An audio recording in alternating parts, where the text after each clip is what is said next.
Good evening. This is a meeting of the Plymouth Charter Commission, coming to you from the Great Hall in the Town Hall. This meeting tonight is hybrid, in person, as well as via a Zoom webinar, and can be viewed live on the local government channel 15 Comcast and 15 Verizon. This meeting is being recorded.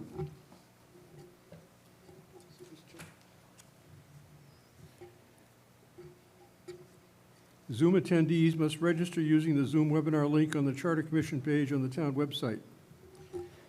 And Zoom attendees for public comment, please use the raise hand icon on the lower portion of your screen. In the in-person audience for public comment, please use the podium and place name on the sign-in sheet. I would like to wait a couple minutes because if you don't have a quorum, and we have two members that are coming from a previous meeting that haven't arrived yet. But we need one more commissioner in order to have a quorum to go forward.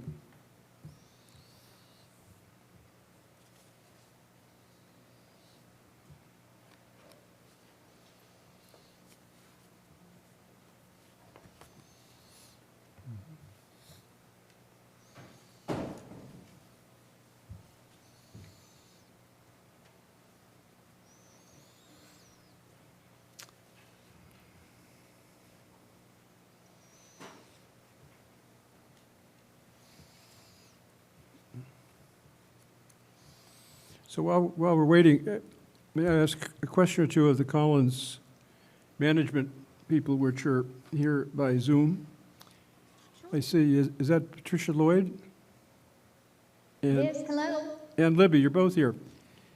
So I had one question that maybe we can get out of the way before we even start a meeting. The question has to do with the advisory, actually it's no longer the advisory, but the Finance Committee. Did I understand you correctly? At one point we had a conflict of interest provision that applied to that committee.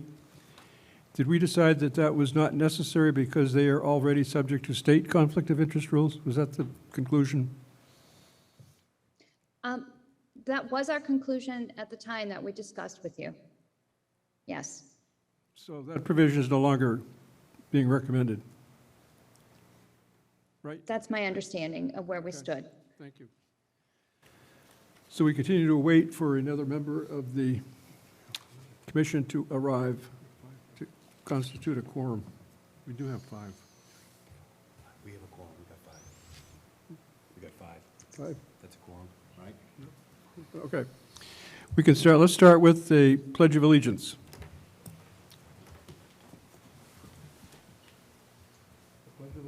To the flag of the United States of America, and to the republic for which it stands, one nation, under God, indivisible, with liberty and justice for all.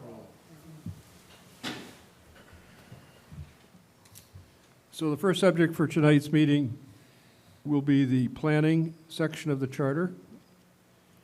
And we're fortunate to have with us the chairman of the planning board, Brigitte Kuhn, also the chairman of the master plan committee, Steve Bulletin, and the town planner and director of the planning department, Lee Hartman. So I'd like just to start with a couple minutes. Maybe, Brigitte, could you just introduce yourself as the chair, and then we'll introduce Steve to make the presentation. Yes, right here. Thank you.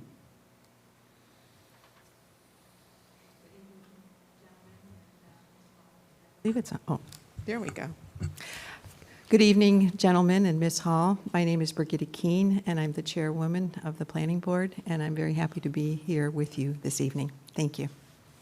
Thank you. So I guess next up is Steve Bulletin, member of the Planning Board and Master Plan Committee Chair. Good evening. Thank you, Mr. Chairman, members of the Commission. Steve, could you just up the volume a little bit? Thank you. Usually not a problem for me. Good. I know that this commission is familiar with the master plan. We've talked about it, and they've talked about it in the past. But for those who are watching us, I'd like to start by talking about master plans generally before moving to Plymouth's specific master plan.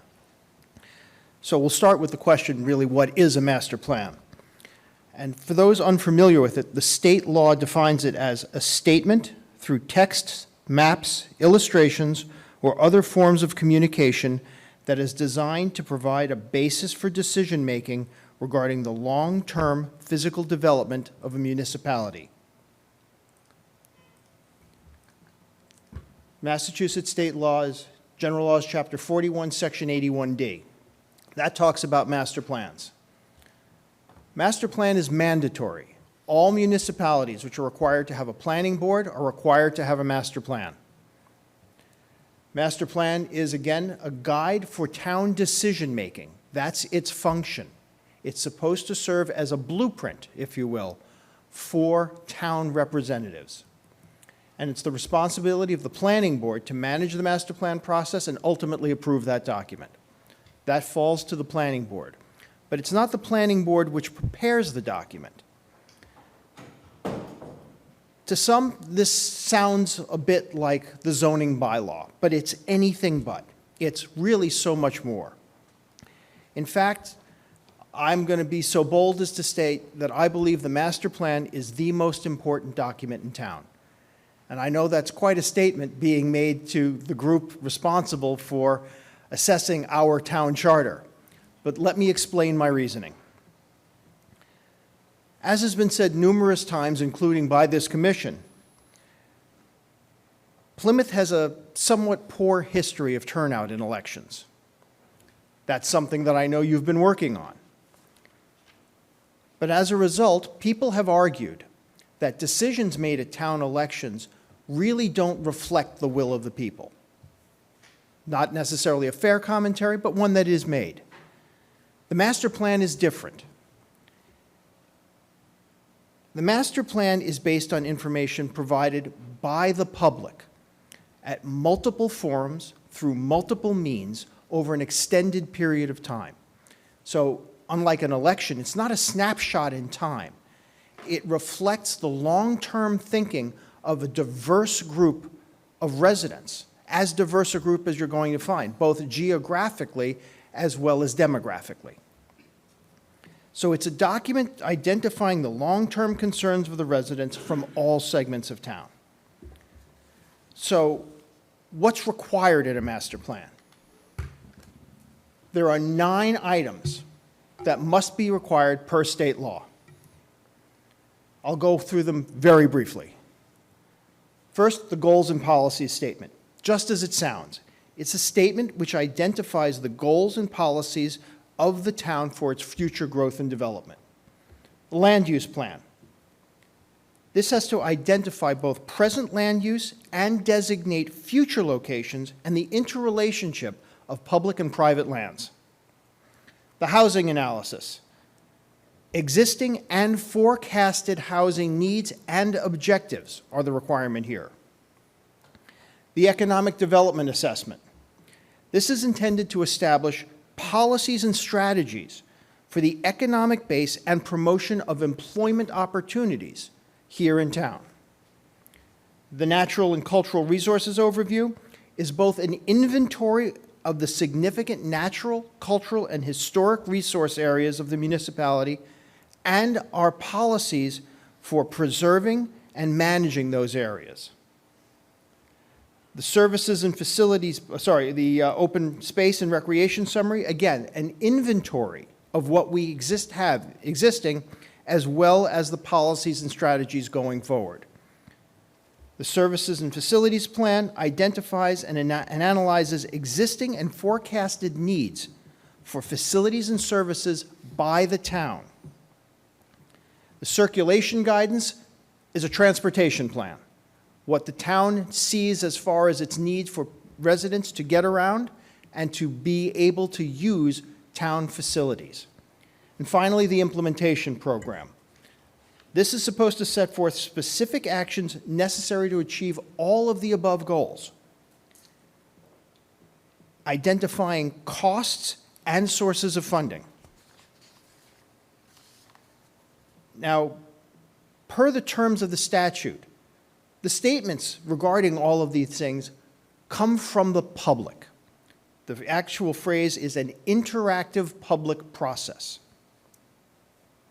That means that we go out to the public through as many means as possible and get their take on what it is that they see as the future of Plymouth. So the master plan is not created by the planning board. It's not created by the consultant that gets the information. The master plan is actually created by the people. That's what makes it such a significant document. The challenges of the master plan are, of course, that it has to be internally consistent. You can't have one section proposing something and another section proposing the exact opposite. That's considered a violation of the state statute. Now, as you can see from some of these categories, they are relatively specific. They require inventory of items as well as policies and procedures. Others are more general. They really set forth aspirational goals as well as some more specific directives. This is intentional. Master plan is not intended to be a cookbook. It's not a, you follow these steps to achieve this end. It's designed to present the goals of the people, what they want to achieve, and leave to their representatives the means of achieving them. Not in every case, but in most cases. Our master plan, for example, creates some categories in which there are real specifics, things that people want to see. Housing, transportation, economic development. Those contain some very specific guidances. Historic and cultural development, on the other hand, was stated in a more general fashion. Probably because it's one of the things we actually do very well. And so people are satisfied, or at least content, with what's being achieved as we move to continue doing that. One important point that I'd like to make is these 9 categories are the minimum for a master plan, but they are by no means the maximum that we can include. The master plan can be anything the town wants it to be above and beyond this. We can address areas that are unique to Plymouth, areas of concern that the residents have, goals, policies, ideals. They are supposed to capture the essence of Plymouth, the soul of Plymouth, if you will, as set forth by the residents, their directive to their representatives. So with that in mind, let's take a quick look at what's in the Plymouth Master Plan. Our current town master plan, which is referred to in the charter as the comprehensive master plan, was developed through surveys and forums conducted between 2002 and 2004. The document itself was adopted in 2006. It is available to the town through our website. It's on the planning board page, and it's certainly interesting reading. It contains 8 of those 9 mandatory categories. Missing from our master plan is an implementation program, which I believe was a requirement added after our master plan was adopted, which alone is probably a good reason that we should be considering updating our master plan at this point. It, however, also does not contain any town-specific topics. It only contains those first 8. Something that the Master Plan Task Group has been talking about is what other things we may put out to the public to see what areas of concern they have. How do we get the public engaged to tell us, beyond the basics, what is really at issue for you? What things do you want to see in the future? What does the town need to do?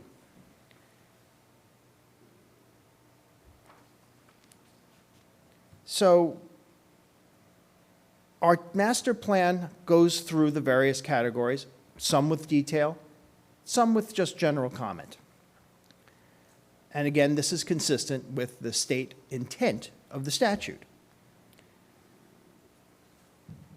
What unfortunately has happened as a result of the nature of our master plan, being a somewhat aspirational document in areas, is that some of our boards and committees have proceeded with determinations that are actually contrary to what has been set forth in the master plan. That's a problem. It's a problem that we don't really cite to our master plan as much as we should. Now, again, as I said, this is not a deterministic document. This does not say you must do X. But what it does say is the people would like to see this accomplished, and sometimes with some level of detail. And yet, when items are brought forth in committee or town meeting, the master plan is rarely, if ever, mentioned. That's something that I know that the master plan task group would like to see changed, and was the subject of something that I submitted to this commission a while back.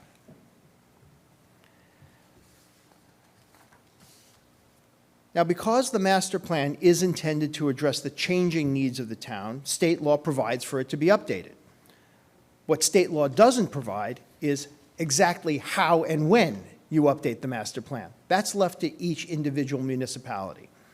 Some towns maintain standing committees that are constantly looking at their master plan. Other towns do it on a periodic basis, every 5, 7, 10 years. Plymouth falls into the category of those towns in which there is no specific timeline or procedure set forth for updating our master plan. Town charter actually says in section 3:14.4, the comprehensive master plan shall be updated periodically to address current issues concerning the physical, environmental, community, and economic development of the town. Periodically apparently means every 20 or so years. That's how often we tend to update our master plan. We did it in 1980, we did it in 2006, and now we're looking at it again. The town charter also places the responsibility to maintain the master plan on the planning department. But the town doesn't provide either a funding mechanism or staff directed to that particular goal. Again, a problem because this is a significant undertaking. Doing a new master plan is not a short process. If you want to get the input of 65,000 residents, you need to spend some time doing it. We do it through consultants who are experienced in this, and it is a significant cost. Certainly, if we took a different approach and took a more maintenance style approach to our master plan, both the costs and the dramatic change nature would probably be different. I liken it to a town building. When you maintain a building, it lasts longer, it takes less dramatic work, and it costs less to do. Let it go, and it requires a great deal of work and may actually be obsolete for a period of time. So, looking at our master plan, the planning board has said it's time to take a look at this, to consider what Plymouth should look like in our next 20 to 40 years. And that's where the Master Plan Task Group comes in. Master Plan Task Group is a subcommittee, as it were, of the planning board. It was commissioned given the unprecedented changes we've seen in our world and their effects they've had locally. We've gone through a pandemic. We're facing climate change issues. These are things that are directly affecting all aspects of Plymouth life. Plus, Plymouth is a very different place. Since our last master plan, our population has risen by 20%. With that has come a demand for services and facilities, resulting in a budget of $270+ million. This has also put an incredible strain on our open space. The number of new residences has gone from an average of 276 per year 20 years ago to 490 a year, and that does not count 40B housing applications. This has placed an even further burden on our residents in the form of taxes as we continue to see a decrease in business tax as a percentage of overall revenue. So given these changes and the conflicting needs that they have created, now is an ideal time to look at a master plan. We're starting with a gap analysis. That's what the master plan task group was tasked with, a gap analysis. We are working to look at what those 8 categories said and understand where we are now compared to where we were then. We're doing this through interviews with experts, public and private alike, providing their comment, mostly with 3 goals in mind. What have we done well? Where have we fallen short? And what are the reasons? And the people who have come to speak before the task committee have been phenomenal. They have been open, they have been forthcoming, and they have been incredibly informative. I encourage everyone to join the task committee and seeing these interviews, or certainly look at them online, as our guests have been quite terrific, and it has really been an eye-opener, and we're continuing. Our goal is hopefully to have the gap analysis done by this fall, so we can present it to the planning board, to yourselves, to the select board, to the CLPC, and to other members of the town, so they understand what it is we're looking at and why an update of our master plan is so important. Our goal is really to encourage the creation of a new document. This is a good master plan, no question about it. It has a lot of facts, it has a lot of figures, and it certainly captures the spirit of Plymouth from 20 years ago. What it doesn't do is it doesn't give quite as much guidance to our representatives as we think it could. And that's one of the reasons why it's not regularly consulted by our boards and committees. And I have been regularly put to shame by our planning director, who has reminded me that they do use it on a daily basis. So I don't want to say that this is a completely wasted document, far from that. It is anything but. It is an important document, and it is a document which really reflects Plymouth from 20 years ago. And that's not completely outdated. Many of the things that were said in here are reflective of the same issues we have today, the same goals we have today. The things that the residents continue to reflect. Plymouth as a culture hasn't really changed. We value the same things that we valued 20 years ago and 40 years ago and beyond that. We value our open space. We value our cultural heritage. We value our history. We just need to go about addressing how we preserve that going forward. That's what we're hoping to see in our next master plan. Thank you very much for your time. If you have any questions, I'm happy to answer them. Thank you, Steve. Questions from the commissioners? Betsy Hall.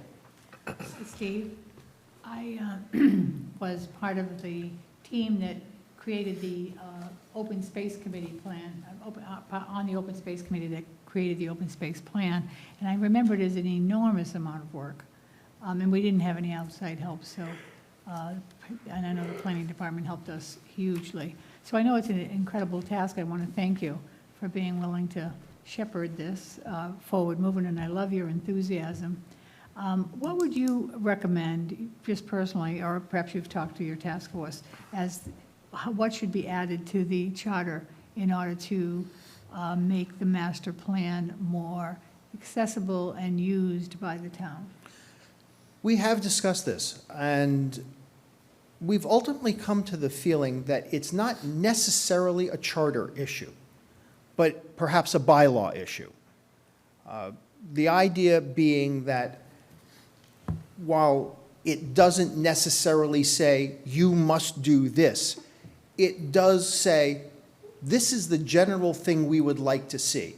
So when making decisions in town, whether that be by our select board, by our planning board, by town meeting, those things that are not statutorily directed. There are some things that, no matter what the master plan says, state law says otherwise. You must consider this, and that's all you may consider, and that's fine. That's what you have to follow.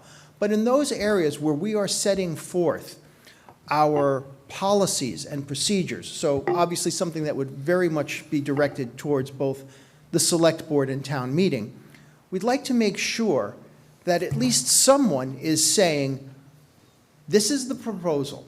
We have looked at the master plan. This is either how it does or does not comport with our master plan and why we are going forward that way. We think that that would be something that would be beneficial. If, again, for no other reason than it brings the plan to the fore and makes those who are responsible for decisions also responsible for looking at what the public has said that they want. Now, again, that's not to say, as we've talked about, that they can't go against it. Things change dramatically. There are things in this master plan that are no longer applicable because the times have changed or things have been accomplished. But the goal is to make sure that as we set forth our policies and our procedures, we always keep in mind the public's goals first, because we are, first and foremost, representatives of the people. I would say that there's a certain symmetry here, Steve, with what you're doing, what this Charter Commission is doing, because the charter we're working with, by and large, is about a 20-year-old charter. And in fact, the provision that Betsy Hall just mentioned, the Open Space Committee, that was presented in this charter 20 years ago. And it was highlighted at the time as being one of the most, actually the most important committee that the commission was looking at, and had it reporting directly to town meeting, which is unique among all the other committees mentioned in the charter. The second point I want to make is that we already, thanks to the Collins team, have a very good provision that they are recommending for compliance with the master plan that provides for 3 categories: compliance with ordinances or regulations or bylaws as 1, compliance of town meeting warrant articles as 2, and town and planning board approvals, and states that all of these items are presented to the planning director, who makes a judgment that whether or not it's consistent with the master plan. So when it hits town meeting or the public or whatever, it will state that such a finding has been made and that it is consistent and adheres to the master plan. So we will show you that language and see if you want to tweak it, but basically it does exactly what you were talking about. I just had a couple of questions, and perhaps other commissioners do too. The gap analysis, can you tell me what the gap is? It's, I see a gap, I see a hole. So what's over here? And I take it this is where we want to be, but what's the gap? In this instance, the gap is time. It's just just time. where we are today versus where we were 20 years ago. What things were proposed in the master plan that we have accomplished, that we haven't accomplished, that we are working towards, and that we've been stymied on. That's the gap. It's basically to identify where the town is now compared to where it was 20 years ago, so that we can decide, again, as a community, where we want to go in the next 20 years. Some of the things that were referenced 20 years ago are ongoing matters, things that will never be achieved. There's always a goal to have open space. There's always a goal to achieve better housing. There's always a goal to create an economic balance. These are things that are not going to change from master plan to master plan. They are our long-term goals. Whether or not the public has some specifics under each of those categories, that's something that'll be different. And what the public sees as being important now versus 20 years ago. Just economics as an example. We, of course, have gone completely off the rails when it comes to retail. Retail was a huge economic driver 20 years ago. It no longer is. What will be the next economic driver in the next 20 years? What does the public want to see? That's what we want to find out. We'll be asking them. Housing, of course, another key issue. One of the goals, and it's a regularly stated goal, is to achieve the 10% state mandate for affordable housing. That's going to be a goal no matter what. We're going to try and achieve that goal. The question is, what does the public see as the best means for achieving that goal? How do they want to move forward? So that's what we're looking at. The gap being, where are we now versus where were we 20 years ago? Wrestling. Yeah, Stephen, just a couple things. I was on the committee that helped create the harbor plan. And when we were creating that, one of the things we were concerned about is milestones and check-ins. And it was difficult to put, you musts in a charter, just like, I mean, in a plan. You said that it's more of a bylaw issue than a charter issue. Maybe Lee can answer this, but is there something we could put in? Because I know that the harbor committee goes over the harbor plan as much as we can, but in the master plan, is there something we can put in with check-ins and milestones where you can say, where are we? Have we completed what we were supposed to complete? Are we on the right track? Lee Hartman, Director of Planning and Thank you, Development. Lee. So it's really resources. So if all of a sudden today, we were able to get a grant or get funding from town meeting to do a master plan update, we'd be doing it right now. So, and same thing as you talked about having the director come out and make those decisions. With all my other duties, it becomes a real challenge. And for a few years, I was providing the recommendations of the Capital Outlay Committee on the articles that they had before them and consistency with the master plan. I couldn't keep it up. It's just one more thing to do that I just don't have the resources. So for me, if there was the staff, maybe there's a planner that's their sole responsibility, is consistency with the master plan and master plan update to staffing. And the other one is just resources. And I don't know if the charter could ever speak to that. When I'm competing against computers for children and leaky roofs for a master plan update, it just never goes well. It's just not ranking high enough through the capital program. So if there's a way maybe where we're looking at some other way to fund a master plan update, and I think the first one we do after 20 years is going to be very expensive. But to Steve's point, if then every year there was a certain amount of money available where we can constantly look at individual components or pieces and do updates, that would be great. But again, it comes down to resources. We don't have the staffing right now, and we certainly don't have the funding. Several years ago, I think 15 years ago, I had $30,000 in a line item for consulting services. Things got a little tough. That was one of the first things I got cut. And $30,000 this day and age doesn't get you too far at all. But at least this year, when I go to build the budget in November, I'll be looking for a $50,000 or $60,000 line item budget for that and other things to help with consulting for technical assistance. But again, I think, to me, it's just resources, whether that's in-house staff or funding. Thank you, Lee. I was less about update and more about milestone. But Yeah, and again, I same think, thing. to Steve's point, when we do the next master plan, and those are the things we have to make sure, we have to find out what it is the community, maybe we all think we know what the community wants, Right. but we have to find out what that is. Duxbury and the community of Duxbury has a very different idea of what their vision is compared to Plymouth, compared to Brockton, compared to Boston. And so we need to find that vision. And then again, I think in this update, focusing on that implementation. When the master plan was last updated, I walked into that halfway through. Jack Lennox was the director. He had been involved. I don't want to get into particulars, but it wasn't Jack. It was the process they had gotten into. It was a difficult thing to salvage, come out of. I'm very proud of what we did, but certainly we could have done a much better job even back then. And I think the next go-around should have some very good recommendations, broad ones that you maybe can acquire open space. You'll never reach that, but it's always a goal. Second one, there might be also very specific ones.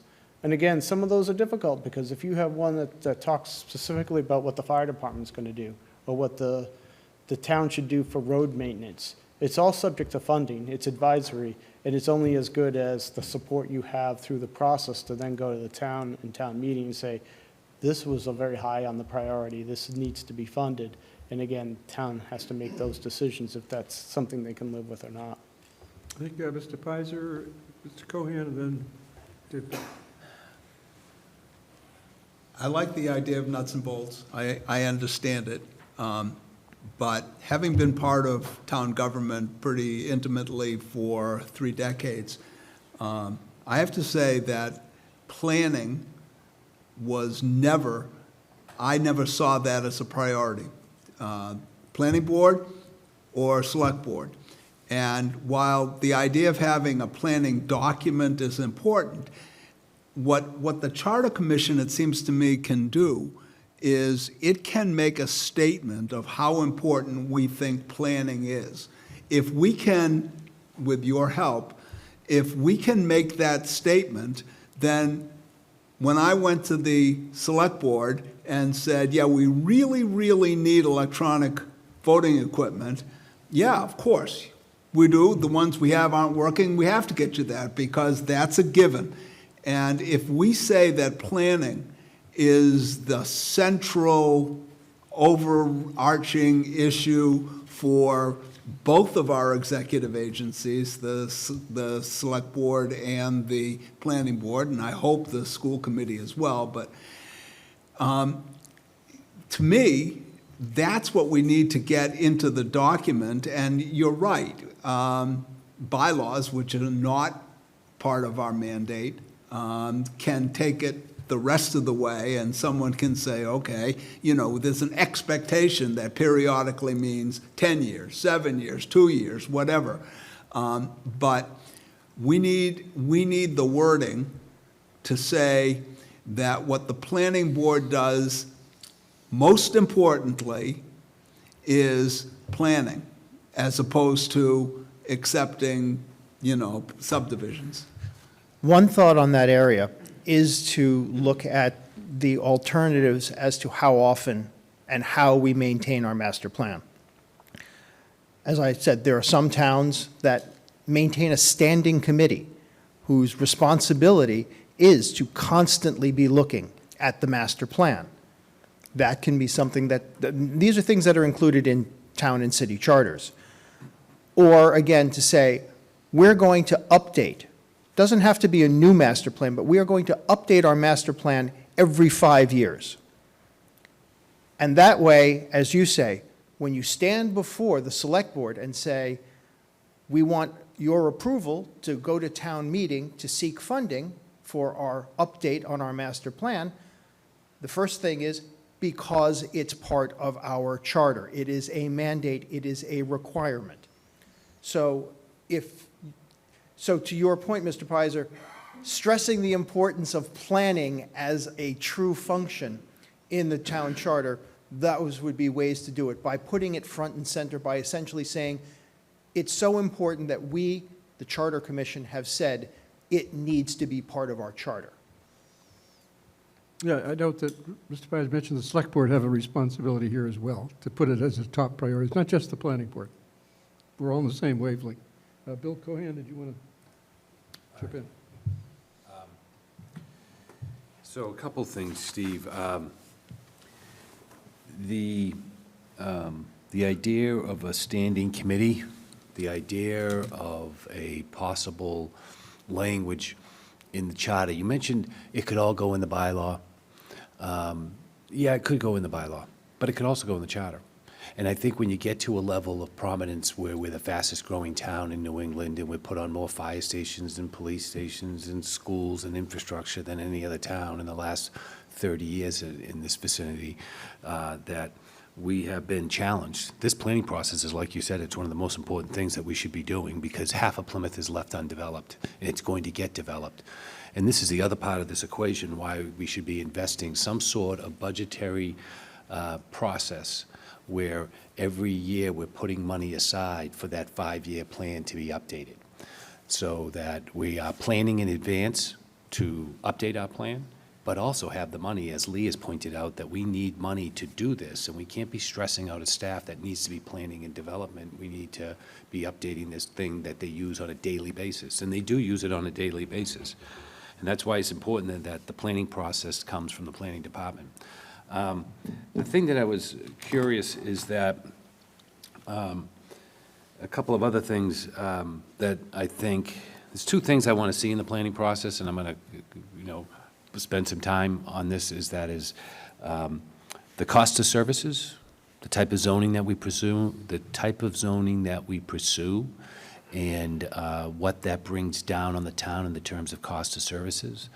The other factor relevant to that would be trying to address the inclusion of the planning process when it comes to affordable housing and open space and how that's going to work. So these are things that I think have to become part of the charter. I'm going to advocate that it becomes part of charter. We have to find some language in the charter that gives some direction to the future that this is what we'll be doing in terms of the planning process. So we don't get into a situation where we wait, 16 years? So we need to be on top of that. We have an opportunity. We don't get the charter opened all the time. We can always do a bylaw change, but this is a very special moment where we have the opportunity to get people in the room that have been working on this issue for, we were just before this meeting, Lee Hartman was saying that he started on this process in the town in 1987. You've been here for quite a while, and we need to utilize that institutional knowledge and come up with a planning process that we can put into our charter that the planning board can rely on every 5 years. But the other thing is finding ways of paying for it and keeping an eye on the cost of services as it relates to zoning initiatives across the town. So, I think those are excellent points. And as I said, when I said bylaw, I was referring to the enforcement of the Okay. master plan, not its ongoing creation and maintenance. Right. But so when someone says, we want to propose something, and the question is raised, does it comport with our master plan? Right. That's a bylaw. But where the master plan sits as part of the documents in the pantheon of documents so important to this town, Yeah. I have no disagreement with you that it is something that should be included in the charter. How often we maintain it, how we maintain it, who's responsible for it, and as part as the funding aspect goes, that's where we get to Section 9, that implementation plan. yeah. So it's the planning process, but it's looking at the charter and accommodating how this can be institutionalized in a way that it's maturing rapidly with the pressures that are being put on the town of Plymouth. The other thing I want to see in this process is an action item. I know it says an implementation program. I want an action item. So when we come up with a master plan, that we have recommendations for zoning bylaw changes to make this plan a reality. Because without any changes to our zoning bylaws, it's just kind of a wish list. We kind of put together this plan and we put it on the table. People are using it at different times and it's giving us guidance. But wouldn't it be that much more efficient that when we were done with the 5-year plan, that it was taken out for an independent review and a suggestion of zoning bylaw changes that should be considered? I'm not saying that they would be automatically considered, but giving something at the end of the planning process to have a top 10 list of what bylaw changes we have to make this more of a reality. So it's not really crossing our fingers and hoping someone comes in and embraces these concepts, but actually start changing the bylaws to reflect it. I think you're absolutely right. When you look at our master plan and you look at our land use section and our economic section and our housing section, the first item in each of those was do a zoning bylaw, a zoning review to determine how we should be utilizing our land to achieve these goals. So it is, in essence, a suggestion from the residents 20 Right. years ago that we do that top-to-bottom zoning review as we look at our open space. And as you say, there's a lot of open space in town, but there's actually only a small amount of it is truly developable. We have a lot of protected space, and thank goodness we have a lot of protected space. We probably need to protect more space. We have a sole source aquifer. Right. That is, water is job one. Right. I am a strong proponent of that. Right. So we need to be looking at how we use our land to address these competing needs. And you're absolutely right. With the input of the residents, that is something that the planning board should be doing. It should be proposing changes. It should be looking at our land and saying, here's what the people have said they want to accomplish. Here's how we suggest gets accomplished. Yeah, this is a big focus of my involvement in the last 20 years with the town of Plymouth is addressing the balance of growth and development when it comes to land preservation. I see land preservation as a component of economic development and balancing the cost of services with this town. Without making these zoning changes and allowing certain types of development to happen in the town of Plymouth, we drive up our taxes. And it is important to have open space for clean water and habitat, but it's also important to have open space to balance what could happen to the town if it was left as of right, and some of the pressures that we put on us. Do you think that a standing committee would be something that would be more efficient, automatic, in terms of addressing those zoning questions or planning questions over a period of time? It's a tough question because Plymouth is so unique, given, first of all, its size, simple geographic size. Addressing what's going on in our master plan is such a diverse task that I think the more that we do it, the better. So I think that a standing committee, not necessarily one that's meeting, every other week, but even quarterly, Right. certainly has a better chance of staying on top of the very, very complicated things going on and looking at how they are working with our master plan, including maybe making those types of recommendations. I would love to see a committee that says, hey, we're looking at our master plan and it says the people would like to accomplish this within the next 5 years. We suggest this, and we make this suggestion to the planning board, to the select board, to the CPC, to the open space committee, so that they are part of the process, not only of reviewing what has been done, but also promoting what can be done. Just thoughts, as it were. Somebody, a group of people dedicated to it, dedicated to this document and its future progeny, to say, this is what the people have asked for. We are suggesting this may be one way to accomplish that. And if not that way, at least keeping that on the minds of those people who are responsible for achieving those goals. David Peck? Just reiterate what Steve was saying. In our review of multiple charters, they specifically said the master plan shall be updated in every year ending 0 or ending in 2. And I personally, rereading what we have it's vague. I mean, it just said periodically. So I would like our language to include, again, I'd sort of open to whether some said 20 years because a master plan is a lot of work. Some have said 10, but I would like to build in a requirement that master plan be updated and a requirement that the town or town meeting shall properly fund said master plan so that there becomes an obligation to both do it and to fund it, not to just do it and subject to appropriation, but in fact, put the language in there to say town shall do it.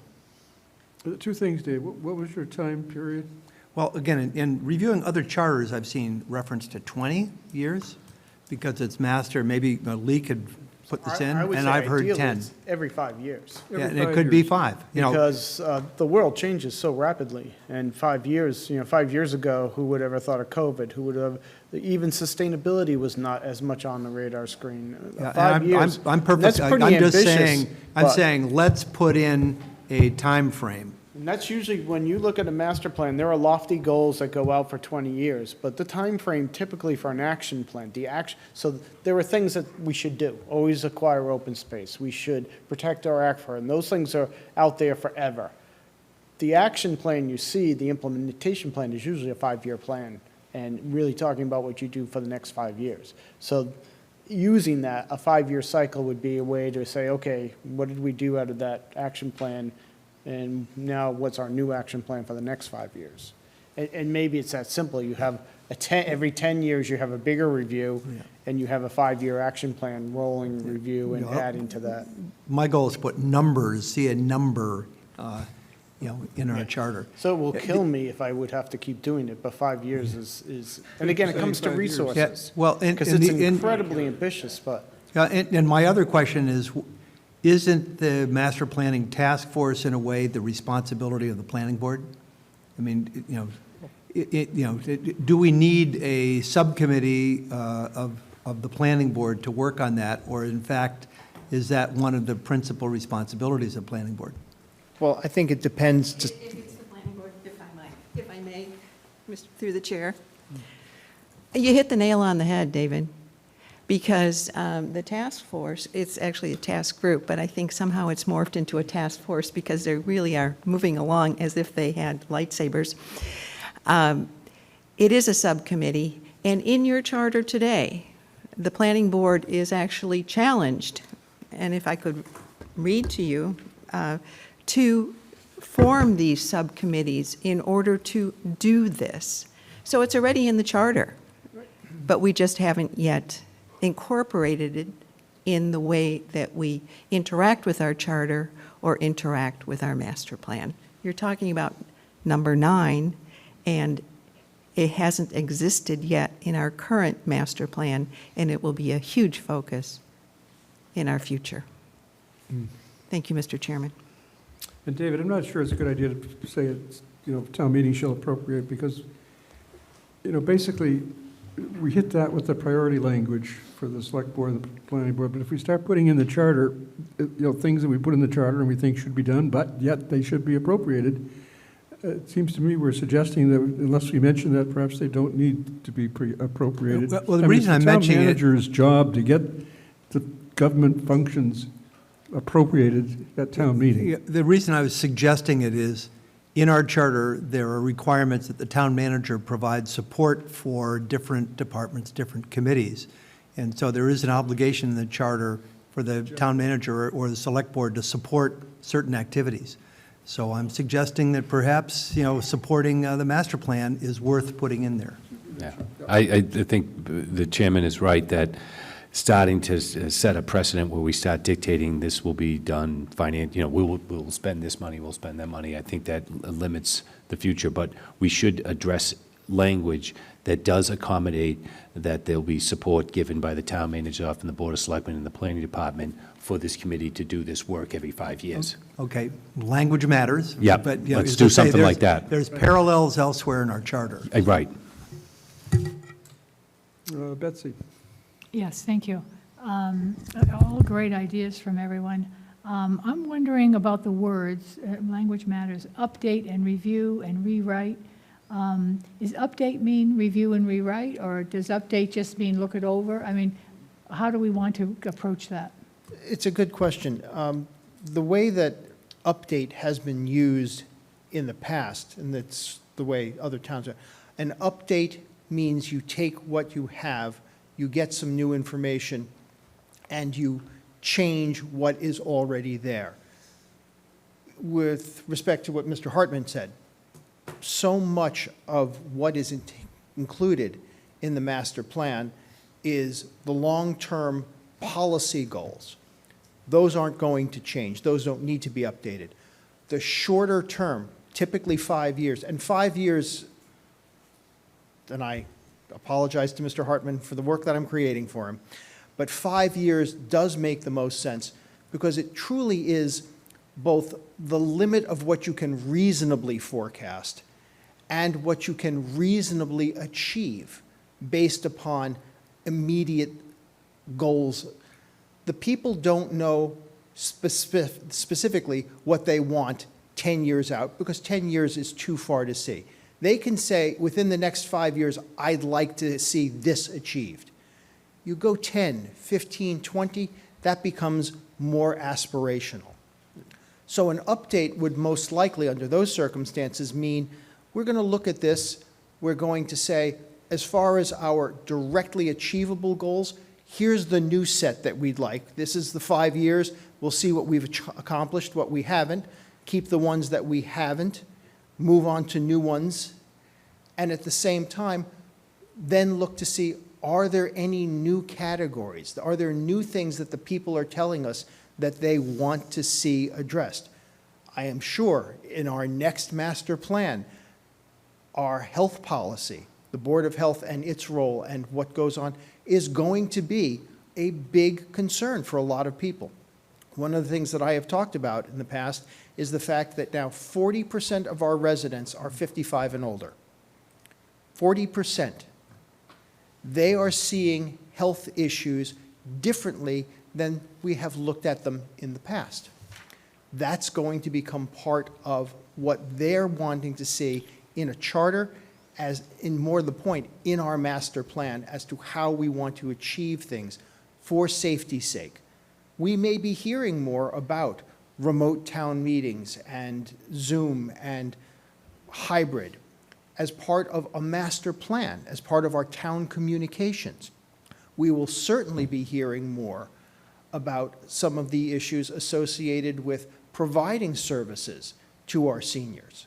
We've already heard it in the master plan task group, so we know that it is very much on the mind of a very large percentage of our residents.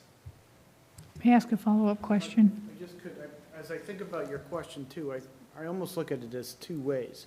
So it's interesting that you say, what, is it an update or not? So to me, the public process of what's the public's vision, what's the public's, for lack of a better word, goals. And so I think that changes, and that could change every 5 years. So the new component every 5 years is going to be when we go out to the public and say, okay, now 5 years later or 10 years later, what do you see, what's your vision? And then the recommendations and everything else kind of flows from that. So I don't know how you word that, but it's probably reestablishing or establishing the vision and the goals of the community, and then updating the master plan to be consistent with whatever that public consensus is that comes out of the first public process of the master plan. And that was my next question. Are you perceiving that every 5 years, which I love the idea of every 5 years, by the way, that you'll be reaching out to the public with surveys, et cetera? Absolutely. If I can stress one thing tonight above all else, it's that this document is the will of the people. It is their vision of Plymouth. It is not a committee's view. It's not a board's view. It's the people's view. We're taking their vision, what they want to see in our town, what they want to see maintained, changed, developed. So yes, and as technology improves, and as people become more and more comfortable with that over time, the ability to communicate with our residents and get that information becomes easier. Who could have imagined 20 years ago sending out an email poll to 65,000 residents? It would have been inconceivable. Now it's something that we can do. Who knows what we'll be able to do just 5 years from now? I just have one more comment, if you don't mind. On the Open Space Committee, we looked at the master plan whenever we brought anything to town meeting. And in terms of this master plan task force, I think it'd be wonderful if we decide to do it every 5 years, that they be always up and running and, looking at the master plan. But how do we get people in general to look at the master plan is a big question. I know that it's thick and it's, got a lot of data in it. And so a suggestion I would make as someone who has worked with the master plan is up front to make as much of the document as accessible as possible in terms of those short-term goals and long-term goals and so forth, so that somebody doesn't have to read the whole thing to get the general sense of what they're looking at. I certainly understand that in the executive summary methodology.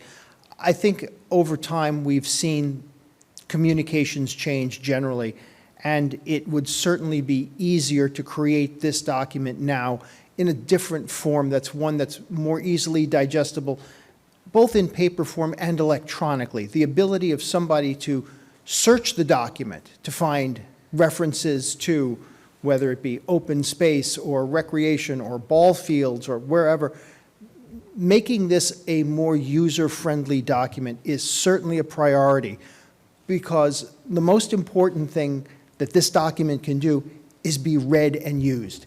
The only way people are going to try and follow this document is if they understand it and know what's in it. But of course, obviously, priority one as well is making sure that everybody who does know it exists tells everybody else about it.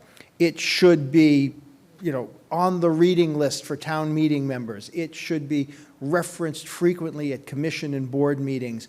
It should be constantly talked about because, again, it is such an important document. Because I am so passionate about it, I've put it ahead of our charter right now. All right, I'll be fair. It's parallel to our charter in importance. But it is such an important document because, as Mr. Abbott said, we're talking about documents that reflect what the people want to see in their town and how they want to achieve that. I can't imagine anything more important to town government. Frank Mann? Thank you, Mr. Chairman.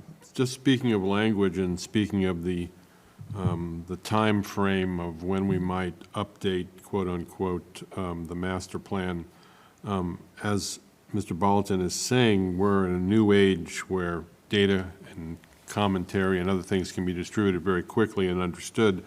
And I think the 5-year idea, I think any extended period idea is a mistake in a way. It's a way to delay the implementation of things we know are important. And for example, I think the climate change is a very, very important issue, and it's received both the public support and the support of various committees. The Select Board himself have issued a declaration. And I would like to have language that suggests that we update as necessary the master plan. And in this case, I think that we should implement the climate change language. It should be part of the master plan right now, if at all possible. And I think I would err on the side of as necessary, not on a particular 5-year plan, because again, what we're trying to do with the language is stress the importance, stress the need to make this a live document, not a static document, not something we're going to see in 20 years, 5 years, 10 years, if it worked out. It's got to be constantly tinkered with, amplified, kept before the people's attention. So just specifically, I would hope not to have language that limits our ability to implement necessary changes that we know the public supports, the board support, things that happen in an immediate level. We're in an era, a period of change, and where things that any delay, I think, is dangerous. What if it said as necessary but not less than every 5 years? I would agree with that. I was about to say what we probably need is a ceiling, not a floor. Right. Yes. Okay. Through the chair, if I might, Yes. just address what Mr. Mann said. I've worked my entire professional life in an industry that has to update its regulations locally from a federal standpoint, and they use something called the Federal Register. I think you're all familiar with the Federal Register. So that if there is a suggestion or a change or a topic, it's put in as a condition on the Federal Register with a period of commentary before it's adopted. And if we take a look at how the Federal Register works, we have basically one of the most important documents that I'm going to say runs, maybe that's not the right word, but guides through laws and interpretation of laws, everything that we do.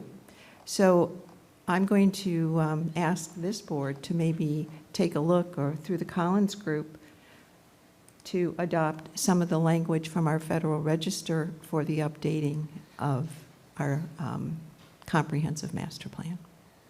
Thank you. Thank you, Mr. Chairman. Steve, I just had two questions. One, what is your current timetable with what you're doing right now, in the future, the next few months? Our plan, as I said, we are hoping we will finish all of our interviews within the next 2 to 3 meetings.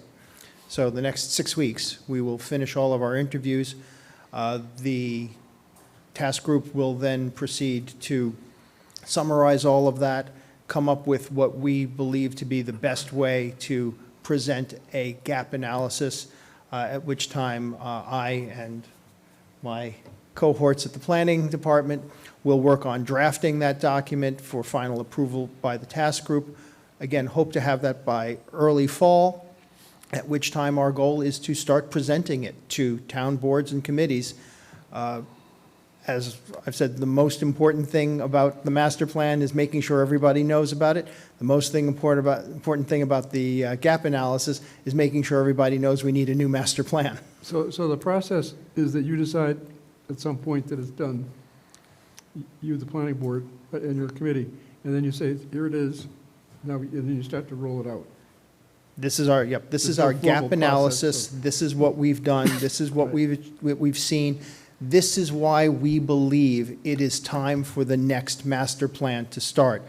The goal being, of course, to explain the importance of the document, where we stand right now, why we need a new one, for the primary purpose, of course, of seeking funding for the next master plan. So the other question is, you mentioned it's basically a document of the people, and you stressed that it's not experts, consultants, it's people represented by what they feel is in that report.